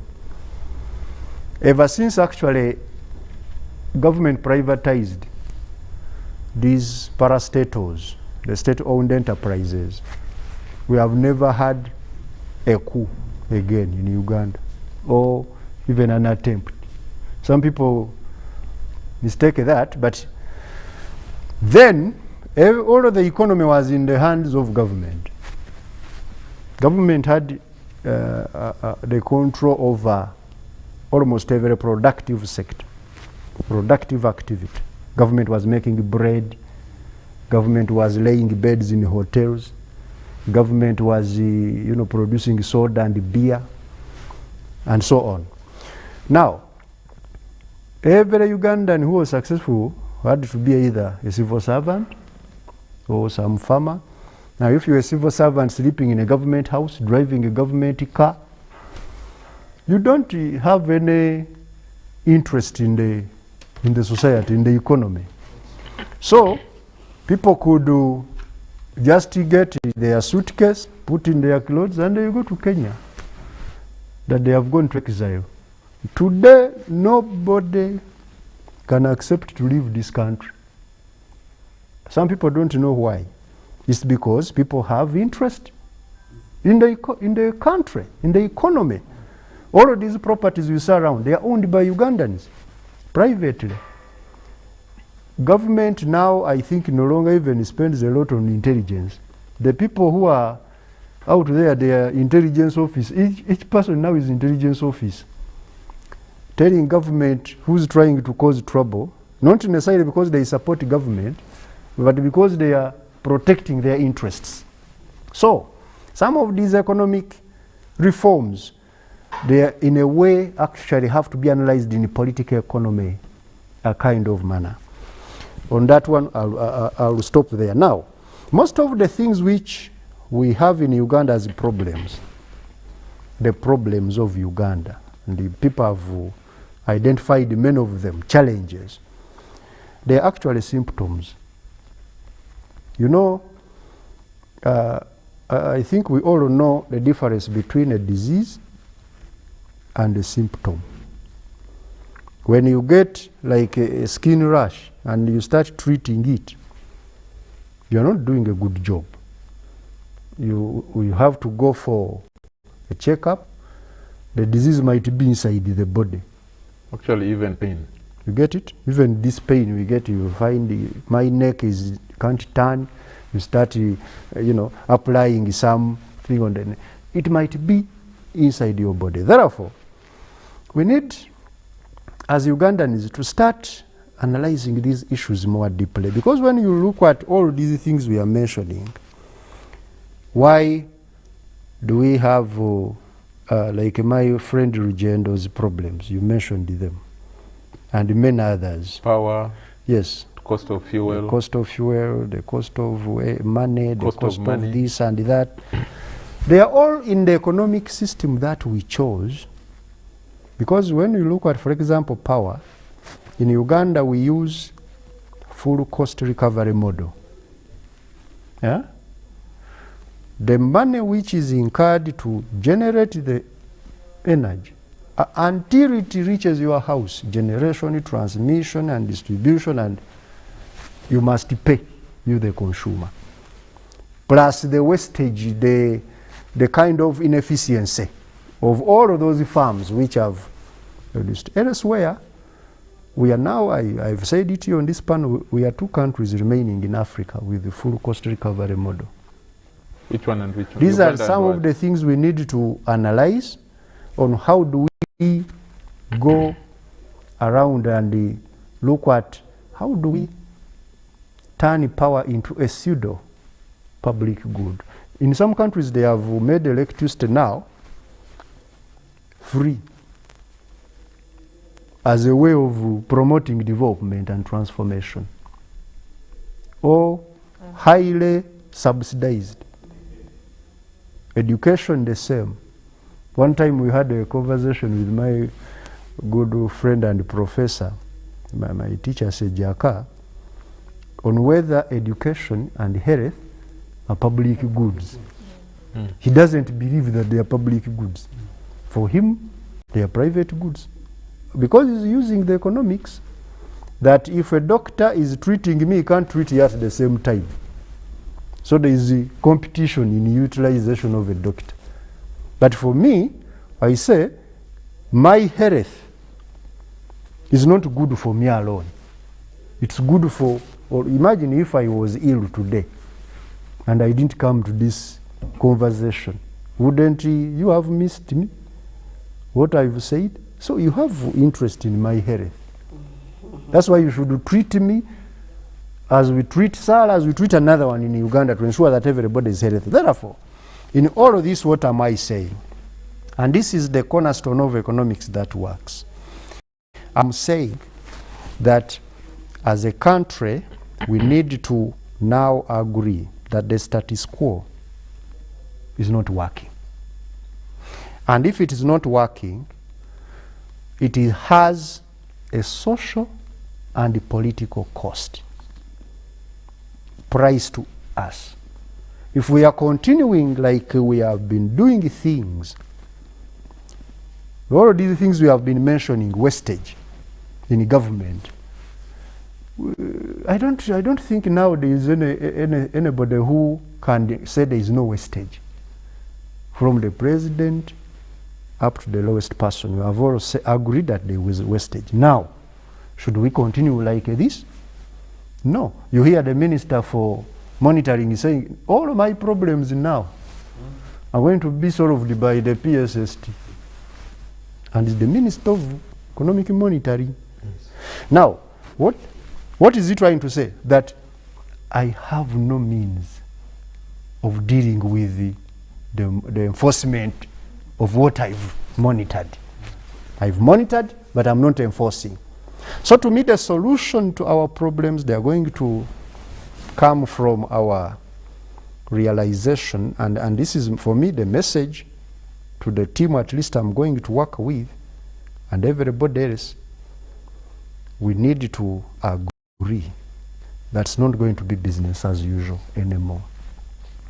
If we want to change this country, and it is quite easy to change it, we are all going... Quite easy or quite possible? Quite possible, and easy as well, because it's about this commitment, this realization, and all of us point at one target, one goal: transformation of Uganda. Not this sporadic growth that we are pursuing. Some few sectors, they grow this year, and then the other year we go back. And transformation is deliberate.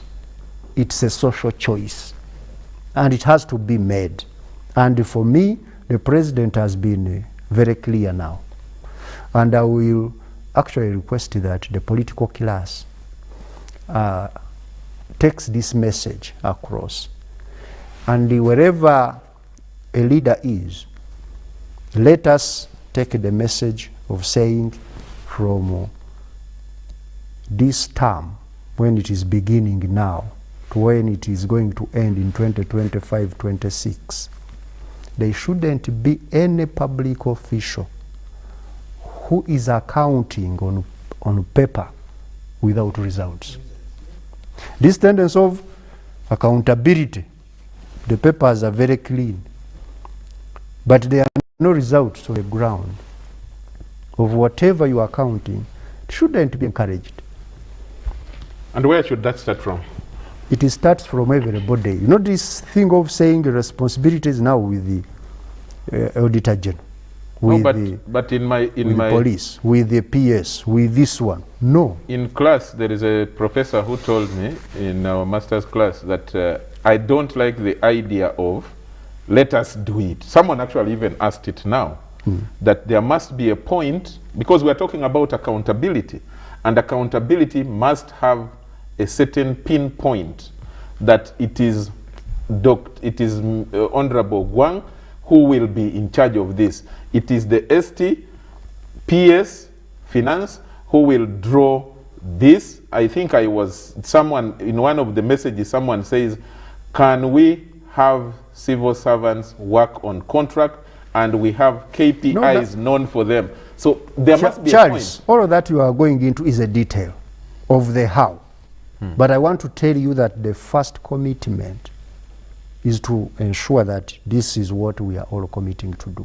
Okay. Then the how is a detail which you are going to see. For example, in some of our dockets where we are, certain things will not be accepted, at least. Okay. Good point, good measure. Sarah, you haven't spoken for some time. Someone called Tinka says, Professor Sejaka is on point. Misallocation of resources is the problem. Buying unnecessary cars when hospitals are unequipped, that's why people are choking with exorbitant medical bills in private hospitals. That's what someone wrote.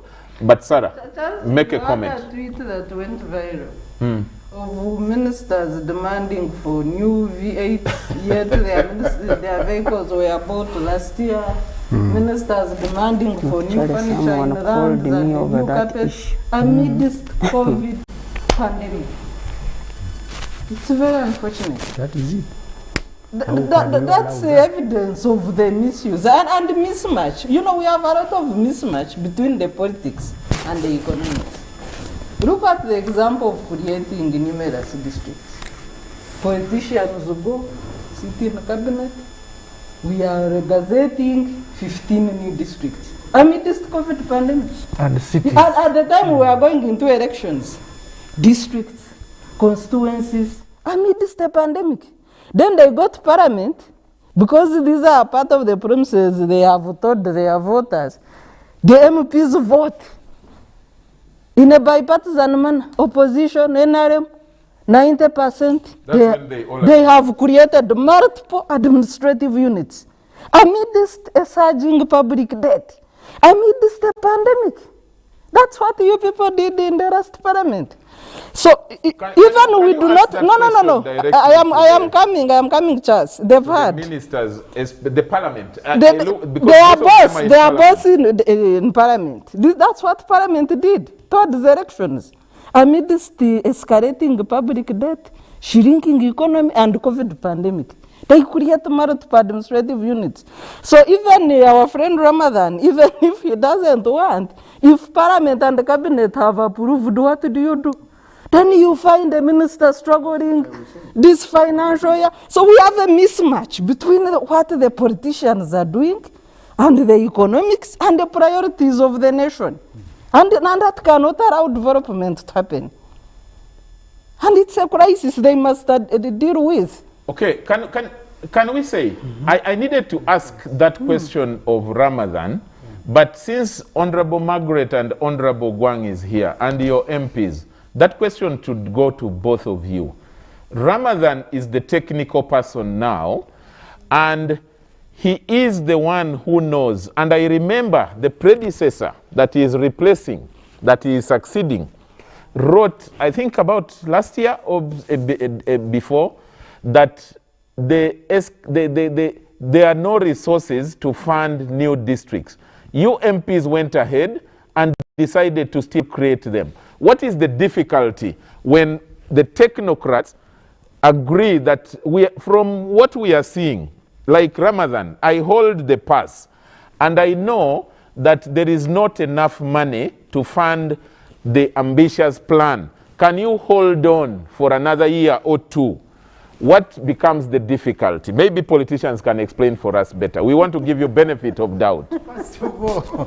First of all, I'm happy that you're asking us a question, which in my view, professionally, and here, we must accept to balance. The question of the budget is ours. Yes. As executive. That's true. Now, when it comes in terms of allocation, it is also ours. That's true. Appropriation. When it comes to prioritization, it is also ours. Why do I say this? So the question is, and this is what again I want to take back to the PSST.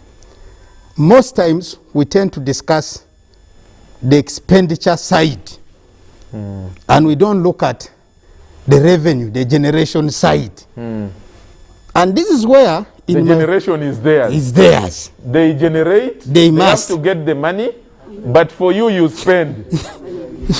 So why am I bringing this here is that it is true. First of all, it's a manifesto. It is us who got the population. It's us who pick the wishes and of the people. And if the people say, our view is this, we bring back and say, the people have said this. But also, we must come up with proposals on how do we get a budget, how do we be able to satisfy the needs of our people. The challenge has been that while it is true, we pick up these demands. In most cases, we are also not helping the technical team, which I want to discuss as a honest leader now. We are also not helping the technical team on the generation side. That's why I don't agree with some of my colleagues who become populist when it comes to discussing matters of new sources of revenue. Sarah is talking about the debt burden. It's true, we know that we are hitting there, but we must come up with solutions that, number one, how do we begin to look at new sources of revenue to help us meet our own needs and also reduce on borrowing? So as far as being a politician is concerned, I agree. We went and pledged.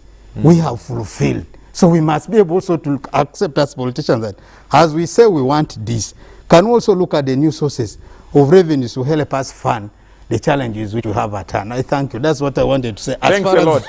There is an important message here I cannot miss to read. Honorable Pereza Habwe, doctor, he says, Charles, kindly inform Professor Ramadan that there is hope. He needs to keep the light shining. Results, we await.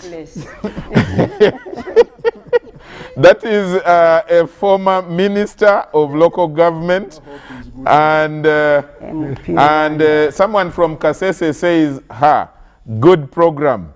Thanks, comrade. This is from Kasese.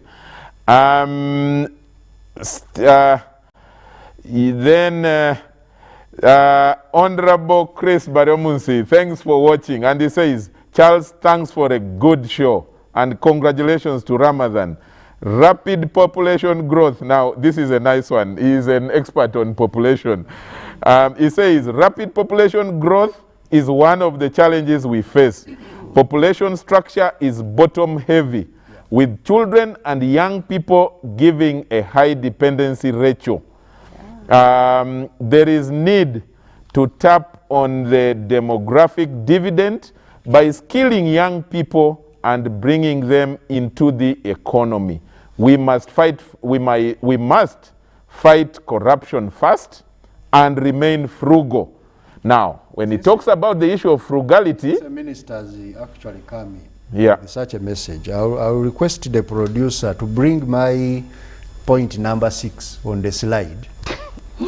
And you see what we are talking about here, because also Professor Sejaka, I think, is the one who talked about it. We are producer Ivan, kindly the message, bring it as the message is coming. Ronald Agaba says, Charles, can you ask a direct question to the PS?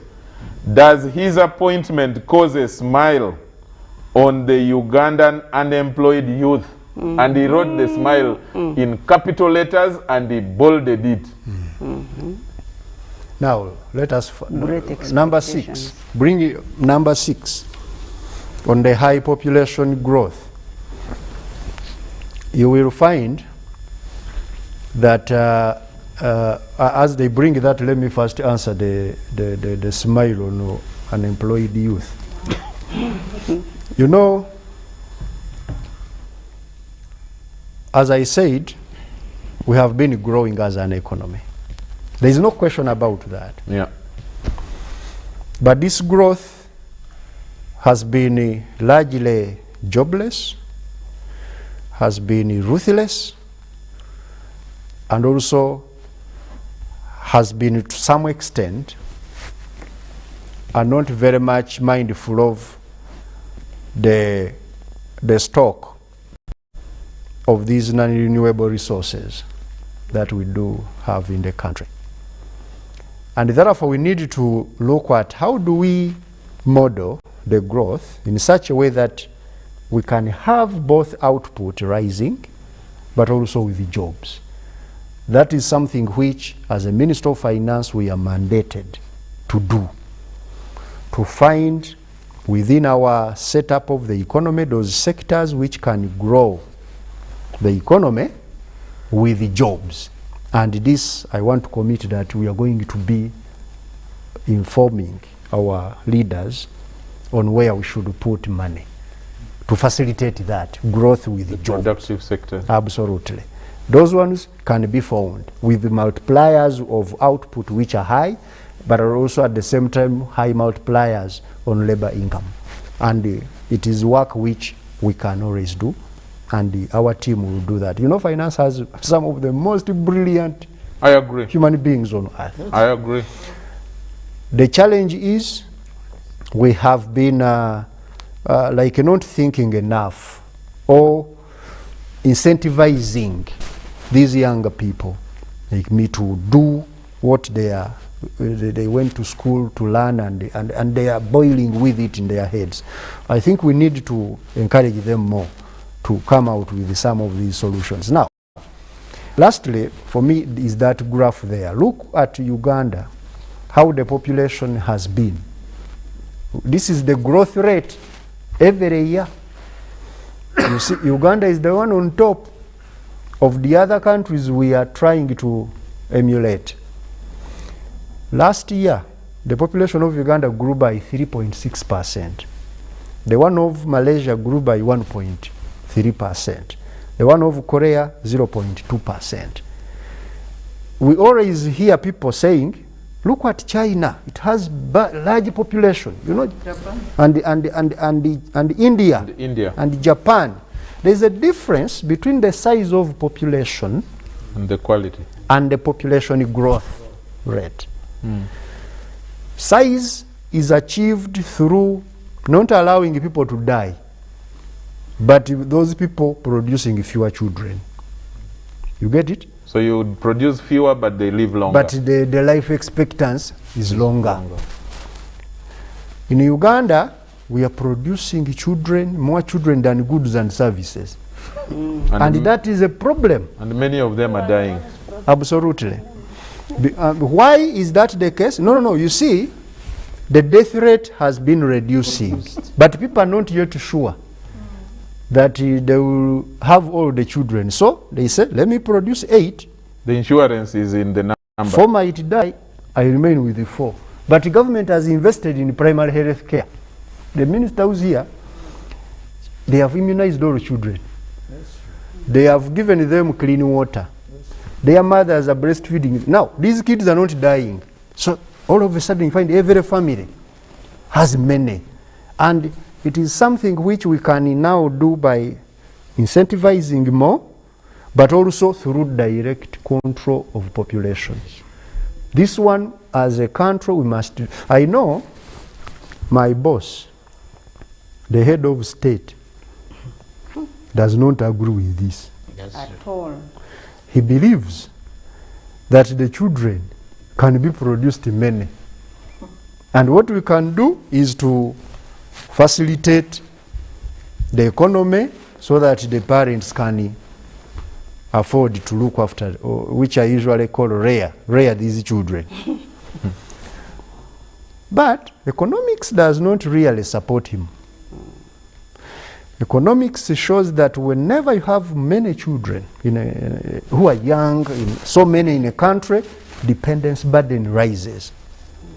And those children will not get good education, they will not have good nutrition, and so on and so forth. So at the end of the day, you find that you create more problems for the people who are supposed to provide these services. Now, the services are overstretched. Look at these UP schools we have to fund. Look at the health centers. People lining up to pick medicine every morning up to evening. Why? Because the children are so many and these people don't have a way of keeping themselves. So It is also something we must look into. But the good news is, as the economy transforms, and that's why I'm really too much on the side of transformation of the economy. As the economy transforms, fertility rate reduces, because rich people don't want to rear children. Okay. Because rearing children is a full-time job. Okay. Professor, I want you to respond to that issue of the relationship between the high population growth and the economic growth, and then I bring in your colleagues and we should be winding up. But I need to read this. Honorable Captain Gad Gasatura says, good evening, Charles. Thank you for hosting such a brilliant, for hosting such brilliant minds. Your question as to how best to improve personal incomes in the darker, in quotes, darker areas, Dr. Gobi was too polite. He says, we have to produce more marketable goods, produce less children who are consumers and wealth reducers. He refers to more children as consumers and wealth reducers, and he says, blessings, Honorable Gad Gasatura.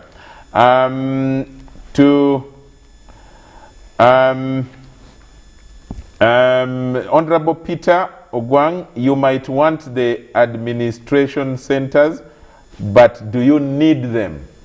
The administrative centers.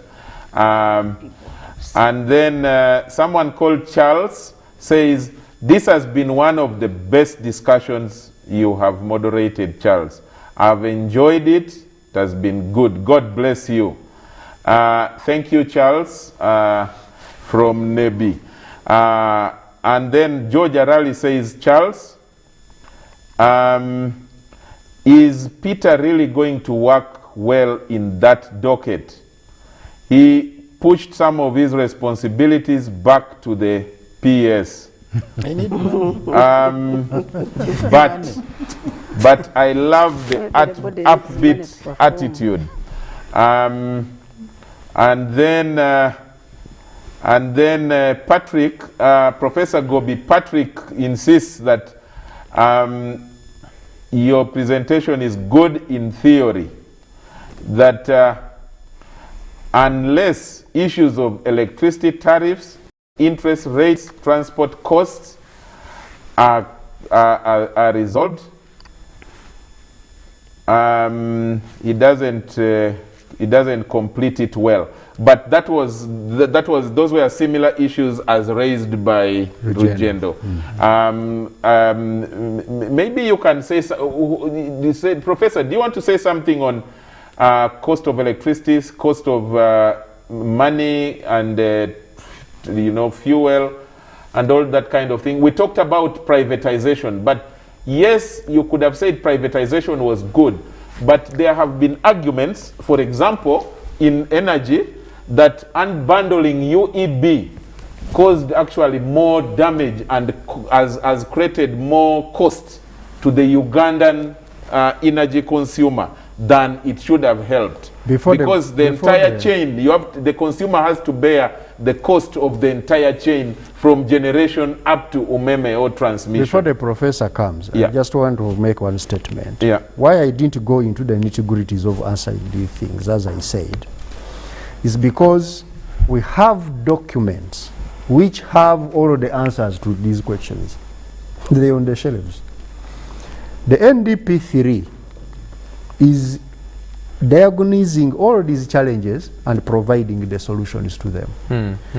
The NRA manifesto, which is aligned to NDP3 and to which, Ugandans voted the government in power to implement it, it is defining these problems and how they are going to be dealt with. My answer was, in the short, if you don't have implementation discipline, these become the issues, yet they are the symptoms of a problem. The problem is, the disease is implementation discipline. Okay. Is lacking. It's the one we must work on. Okay. Ruhanganyine says, to the PS designate, Enlighten the viewers on the proportion of national budget that is spent on public administration. To Honorable Gwang, please place special focus on monitoring annual implementation of NDB3 programs. And then he says, Charles, there are 3 actors involved in the accountability chain. Oh, thanks so much. This is very important. He says, 1, the citizen that are civically competent. 2, government that is reputable for sound fiscal policy, effective implementation of priority programs, and a robust enforcement and M&E systems. And 3, service providers compliant with standards of performance and reporting set by government. Someone asked you, PS, earlier, you need to think about that many service providers, business persons do work 10 years down the road, 5 years, 7 years, they have not been paid, they are losing money, businesses are crumbling, there are people that they are paying for, taxes that they are supposed to be paid, all are affected along the chain. Something you need to think about when you are sworn in. For us, we shall be on your case, and I will be here reminding you about all these things. I'll not be here, fortunately. I'll find you wherever you are. Professor Isejaka. Yeah, thank you very much. One, you said population growth, and I think I hinted on this. I said look at coffee output per capita. Yeah. You move from about 12 kilos per person to about 6 kilos per person now. With the deteriorating terms of trade, that is called poverty. So I think since 2012, I have been saying the same thing, that you can't, the population growth rate for Uganda is not sustainable. Yeah, again, as Ramadan said, the president doesn't agree. But I think you have a very poor quality population and they have no skills. The skills are in short supply, especially if you go to look out in the market. Now, in terms of the economy, and I agree with Ramadan, you see, all the other things we measure, they are superfluous. What makes an economy tick are 2 things. The number of jobs you create per measurement period. Usually we measure every quarter. So we don't have that statistic showing us how many jobs we are creating, because that is the first metric of growth in the economy. The second measure is productivity. You may create jobs, but then how about the productivity? So you can, for instance, look at East Africa and you compare Ugandans to Tanzanians to Kenyans. What you will find is that the Tanzanians and the Kenyans are probably more productive than us. But then if you go on the international scale, a Japanese person will produce probably 10 times what a Ugandan produces in a day, on average, or 20 times even. You can go up to that kind of thing. So Ramadan's job really is about how he's going to channel resources into creating jobs and also making that there are results and productivity. So I agree, and I hope we can help him on that. Okay. Now, interest rates. You know, I was at Uganda Development Bank for 6 years, and I went to Ministry of Finance, and I said, we failed. Now I'm coming back to you. We failed on liberalization in as far as intermediation of interest rates was concerned. And I was saying that one of the reasons we failed is because we gave away control of most of the financial system to commercial banks. So we have a mismatch in the economy in terms of short-term funds trying to be used to fund long-term socially economically desired projects. So why doesn't the Ministry of Finance intermediate these interest rates by saying we have our own pot, and this pot we are going to increase the capacity of this bank so that it can finance these long-term projects to deal with the mismatch. I talked about this for so long. My 6 years passed, I couldn't go back. There was something called agricultural credit facility. We said, why is this agricultural credit facility in a commercial bank? Okay? Anyway, the point is that interest rates have remained high. And that is a symptom of one of the failures. It's not the main cause. But of course, there's the issue of debt, public debt.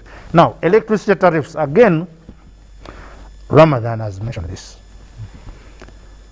The model we are using for him is, he calls it full cost recovery. The technical term more would be, we have what we call a capacity charge. So if you take a dam, for instance, you take Bujagali, and you say Bujagali is producing 250 megawatts, for example. If you consume it, if you don't consume it, you must pay for it. Yes.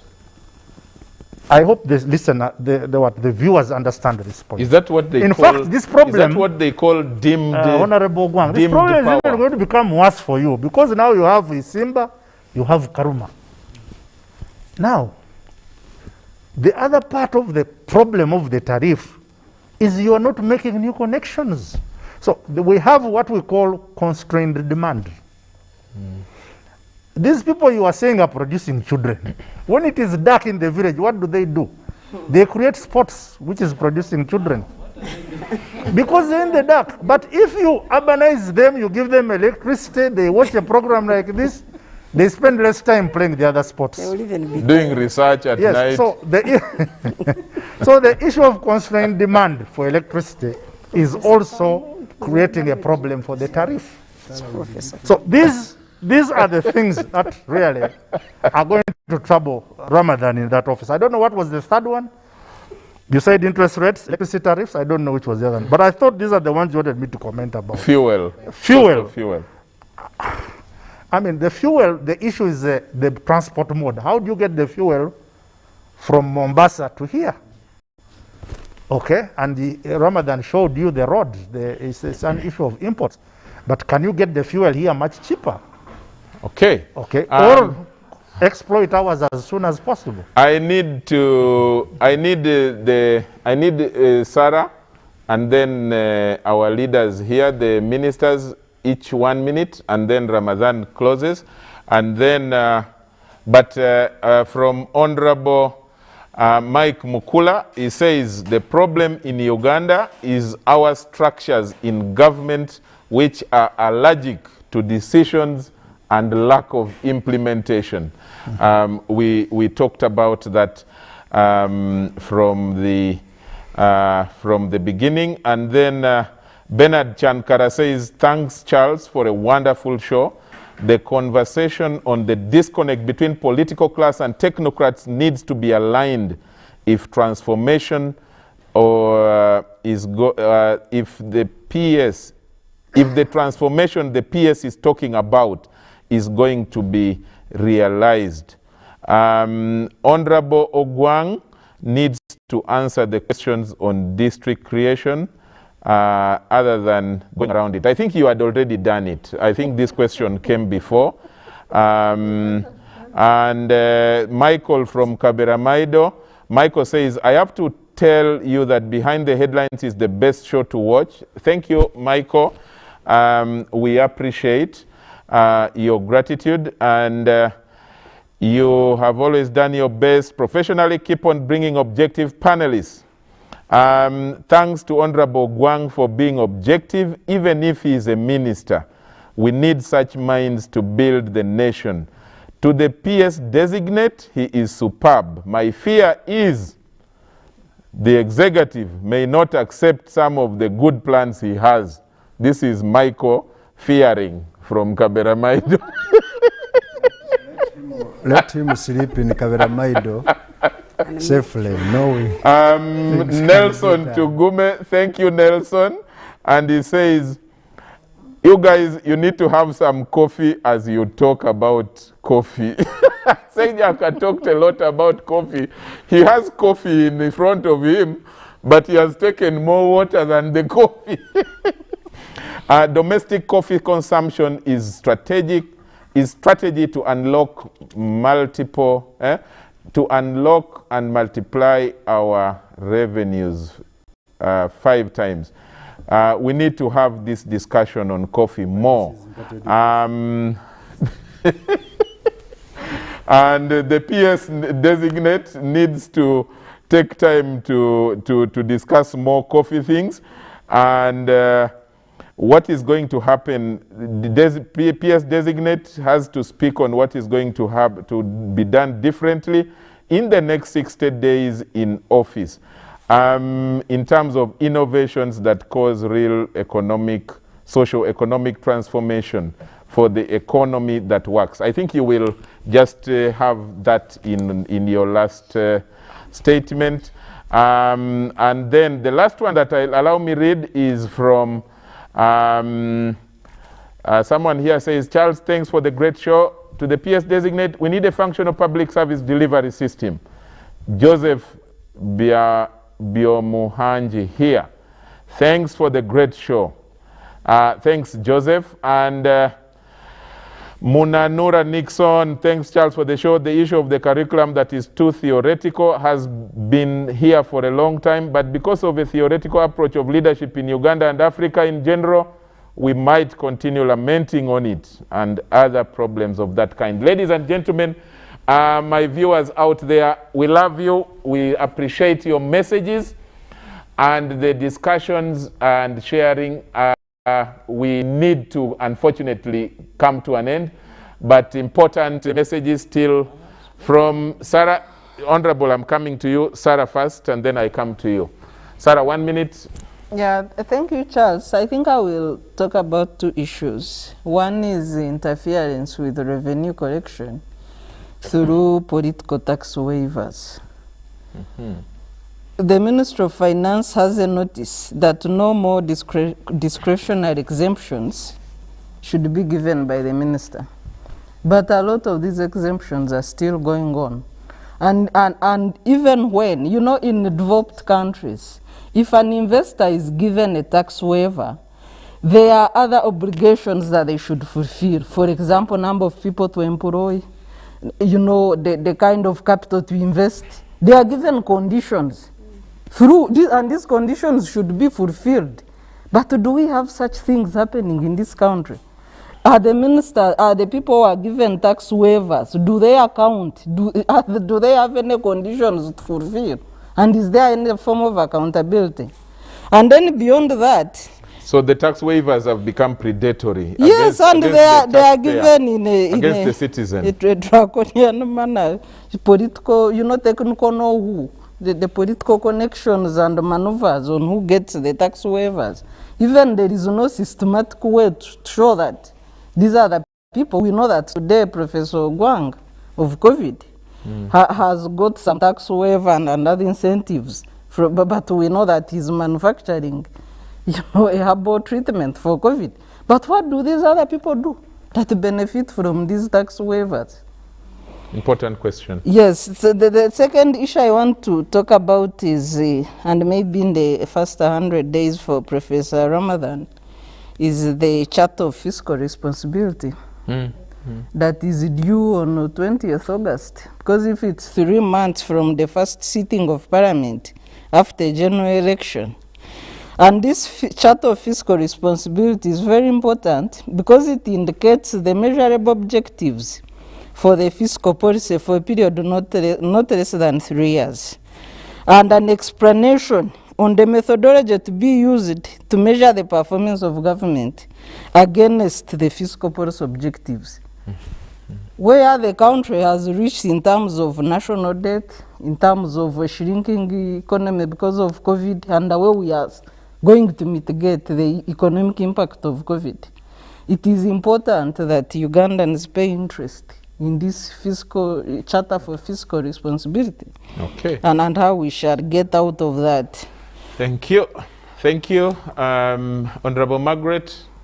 Yes, thank you, Charles. I just wanted to make comments on 2 issues.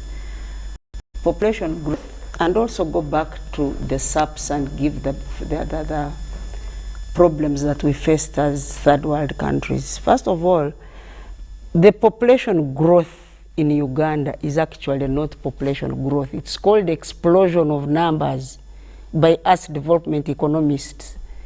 It's explosion of numbers because if the population is growing over and above the resources available, and the number of people depending on the number of dependents is growing very fast, and the people taking care of these young people are fewer, much fewer. You find a Ugandan woman on average has 6.8 kids. 6.87. That's too high. That's really too high. And you find that people who live in cities have fewer kids, people who are educated actually. Now, somebody has reminded me of Professor Kamuntu's analogy. I think it is a professor next to me here. Professor Kamuntu used to tell us that, you see, when the economies grow, electricity reaches the villages, there are good roads and people are employed, maybe in the service sector or sometimes even in their own agricultural sector, but producing better. They will have less time in the bed to produce children because they will watch TV, they will be on these shows, they will be on social media and be very engaged in activities. They become addicted to social media and phones. And so many other things, watching TV, and by the time they are done, they will have no time to make babies. They sleep when they are watching TV. This explosion of numbers makes us get more quantity than the quality of population that we require. Why am I saying this? You find even countries like US where there is 24% of the world wealth. But because of its population, if you go to look at the richest countries in the world, it comes like number 12. You'll find countries like Qatar, Switzerland, Luxembourg, Sweden, Norway. Sweden, the Nordics, all the Nordics, and then Singapore. Will always be the first 10. But if you look at their populations, none of them has 8 million. They are 5, they are 10, they are 6. Like that. Those very rich countries always have high GDP per capita. But the best GDP economy in the world has over 300 million. That is exactly what And the second has 1.7 billion. 1.7 billion, 1.4 billion. But those 1.4 billion, once you go to get their per capita, GDP per capita, they go lower. GDP purchasing power parity, they go lower because there are too many people in the country. Okay. That one must, population explosion, by the way. As a politician, I wish you well with preaching that. And that is probably why, that's because President Museveni started preaching that thing of big population, I will take care of them. 96, he came to Nebi in my place in Parombo, I had him. People were angry. 1996. I was a small boy, but he started preaching that from that time. Anyway. So I'm wondering how you, who has been speaking for the party, the truth and don't tell them Gobi, what they want to hear. and Gobi will convince His Excellency that we need to reverse that. Yeah, we shall tell him that we need quality people, not quantity in numbers. Okay. Then he will understand. Then the last one was about the SAPs. Why I said the SAPs somehow were disastrous is because they were planned in the US in self-contained rooms with AC without any knowledge of what happens on ground. These countries where the SAPs have been implemented had different endowments, different levels of development, different dynamics. Most dynamics were different, but they brought a one-size-fits-all. Okay. South Africa, Uganda, wherever there is third world, please implement like this. So people went into decentralization. The professor is disagreeing with you. Professor, first listen to me. And I really need to disabuse you. Because these, if I don't tell you the... First listen to me until I finish the... Okay, I need to correct that on SAPs. The class. When the teacher and the student disagree. Which is they started giving themselves these without having to remember that they are cooperatives who could buy these organizations and maintain them well. All those were neglected. The government continuously withdrew from its own responsibility of oversight and left the economy to run on its own.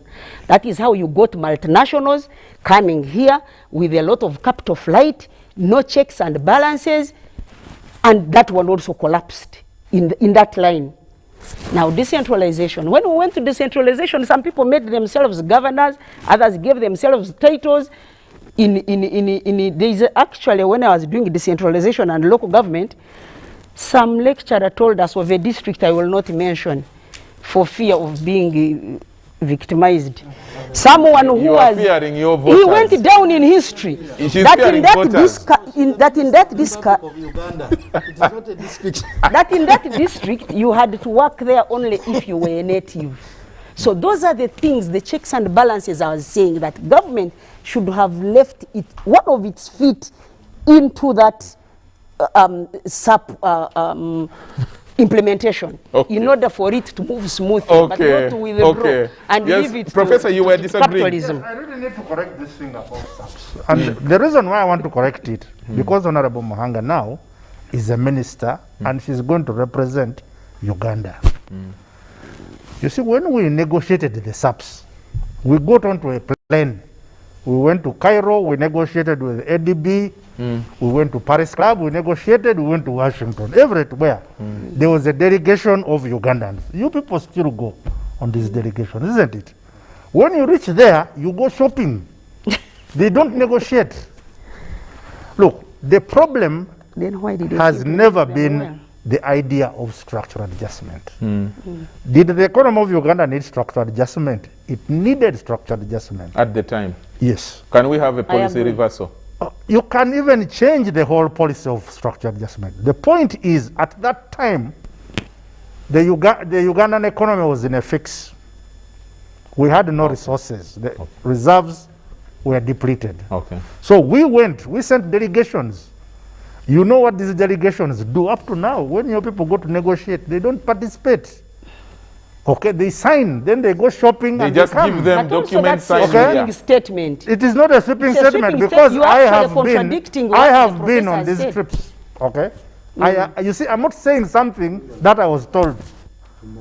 We are going to bring you back. Don't bring me back. But I must tell you that the things that now let me end with one point, which Margaret really must understand, that the problem is political will. Political will. Yes, the presidency but now and the Minister of Health went we are on the same page. And negotiated for some Italian fellow to build a hospital. And they took our resources and gave that group of people to build a hospital in Lubowa. And we are all wondering, who negotiated that?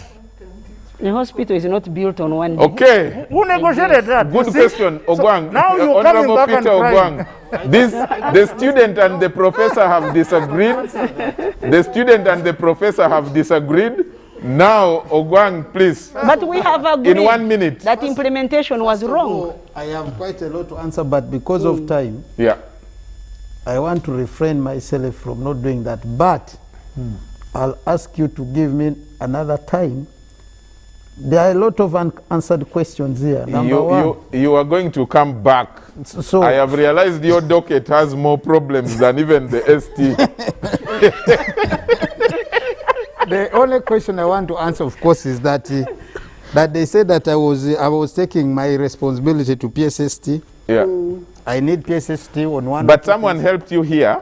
He says, someone called Michael Onyinge says, Charles, people should not blame government only for creation of administrative units. Honorable Peter Ogwang is right to say that it is the demand of the voters. You cannot run away from the demands of voters.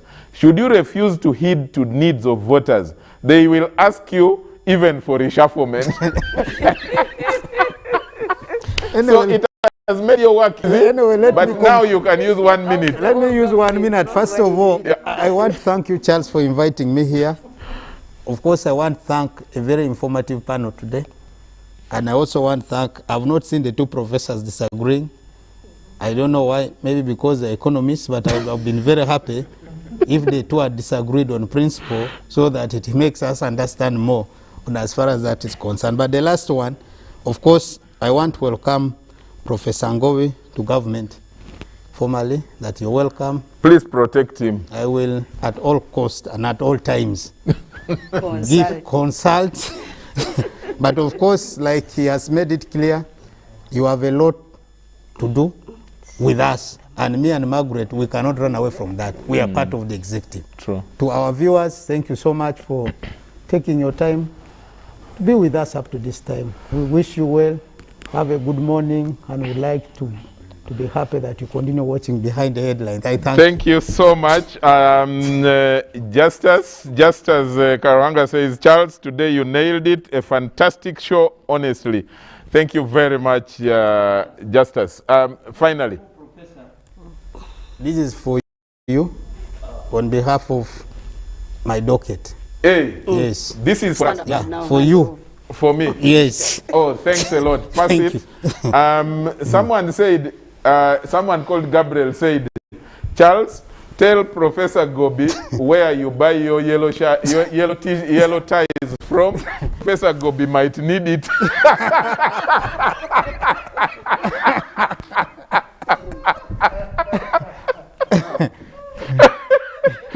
In 1 minute, wind up. Let me get out of here. Everyone For the has last got time. away they think. Now, Someone was sending me to my as you've heard from the beginning, let's listen to the last one. As you've heard from the beginning, I avoided going into the specifics of what I intend to bring on table.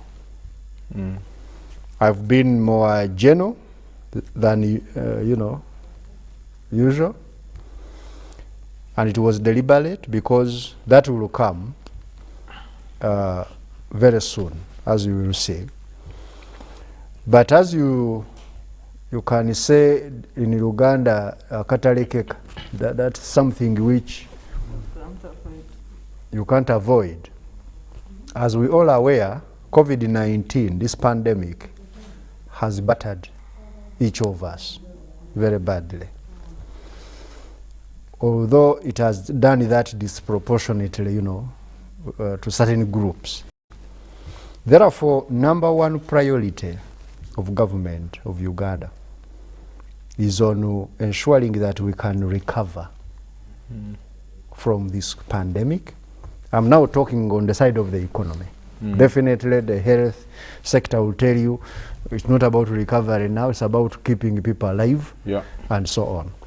But now, after those people are alive, fundamentally we must ensure that we do whatever is in our capabilities, in our capacity to recover this economy. Thankfully, it's not only us in Uganda who have been affected, the entire world has been affected. And when the entire world is affected, we have all been going down, it becomes easier to rejuvenate the economy. Why? Because very few places are taking advantage of the others. So we shall bring in more impetus. Already the sector I'm going to work with has been putting together a number of very, very good interventions. There could be some tweaks here and there to ensure that we especially target those groups which have been affected more adversely than others, because up to now there are those who are essential workers, for example, working. I see a lot of cars on there, but there are those who can't move and so on. So we are going to be working on that. But also there must be certain reforms we must do. I've heard people talking of the pay of public servants. These are some of the conversations we need to have, pay reforms. But how do we sequence? Do you pay an amorphous government more money? Where will you get it from? So you need to rationalize, then reform the pay, and also ensure that you bring in more discipline in the way we work with government money. And finally, the parish model. Your baby. Very, very critical as a vehicle of taking government to the people. It's summarized that way. It's not about taking money to the people, those kind of signals have been sending. It's about taking government to the people, so that the people are actively participating in whatever we are doing as a government, and it's something which we shall commit to and ensure that we implement. Thank you. Ensure you give money to Ogwang to go and monitor the parish model. Charles, maybe we He's should campaigning now. It's the first 100 days. I should come back to the show. Never. You see, if he doesn't come back to the show will be taken to him. Yes, we'll go to his house. When the show is taken to you, you will never like it. So you better come back as a guest. Ladies and gentlemen, thank you so much. And I want to say a big thank you to the two ministers, Honorable Margaret Muhanga and Honorable Peter Ogwang. Thank you so much. There is a lot of work that is being done in government, new cabinet, realignment here and there, and so many meetings. And even when I spoke to you, you were very busy, but I want to appreciate and humbly thank you a lot. Honorable Margaret Muhanga, today might also be her last day as a panelist, but we are happy. We are happy. We started a long time ago, and I know that great things are yet to come, so we really thank God. Go and be a good ambassador of Behind the Headlines. Now, we have now a panel of only myself and Sarah. Muhanga has climbed up, the PS has climbed up, but we will definitely support you in all ways. Professor Sejaka, you made an appearance, but the messages I'm getting are really, really great messages. Please come back again when we invite you. You never know. Now that our economist is going away, you should join us more frequently so that then we can continue learning from the teachers of economics. Sarah, you are more than the best. Thank you so much. And a lot of messages coming, of course, for you as well. And thanks for being dedicated to the show. Finally, to Ramadan, the man himself. We have suffered here for all these many months, starting a show from nothing to what it is now. And we can only say we really appreciate. Thank you for your time. And thanks for not, holding back on your knowledge. You have shared a lot with the people. Now you have spoken about time, but I know that the service, I think the public service standing orders also do not encourage a lot of working and talking, you see. So you are a civil servant at that prime level. We will understand when you cannot make it to the studio every week, but please continue passing by. To you out there, the viewer, you are more than important to us, and we really appreciate you. My producers, Maurice, William, Bills, Fred, Ivan, and the entire team, I really appreciate your time. Now, the team has done something, and they have told me, Maurice and the team have said we cannot allow our panelists to just go like this. So may I request someone, there is a cake to cut. And Maurice has told me it is for Margaret and for Sarah. Sarah celebrated her birthday yesterday. And for seeing off Ramadan as well. So the cake is, yes, we shall all share one cake. And you, Honorable Margaret and Ogwang, the cake is red in color, but don't worry.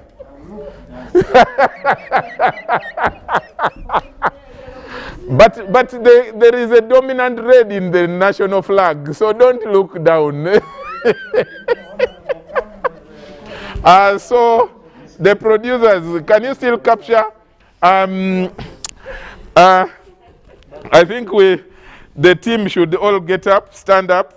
The PS stand up and the PS just stand up and stand there. We are just going to do this live, and with you out there, you are part of the Behind the Headlines, so no one hiding or running away.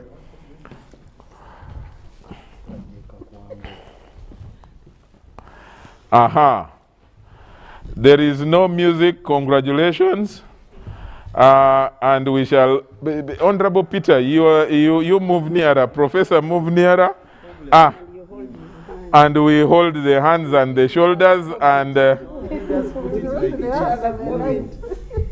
what do we say? Congratulations to and happy birthday and amazing. God's blessing to all. Thank you all. Asante sana. Yeah, now, good night. God bless you all. The rest of you out there, you will eat online.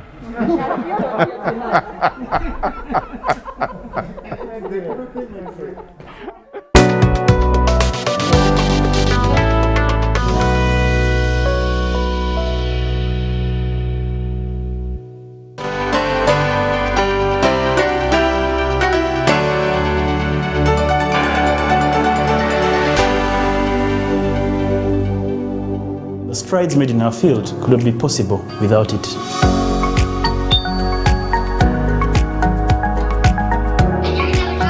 And now we can watch our favorite show. My radio is my best friend. UCC provides an enabling regulatory environment and policy guidance for healthy competition. We also facilitate ease of doing business in the communications sector through licensing, standardization, spectrum management, tariff regulation, rural communication development, and consumer empowerment. An informed consumer is an empowered consumer. UCC supports local content and innovations. Driving the development of a robust communication sector in Uganda is Uganda Communications Commission.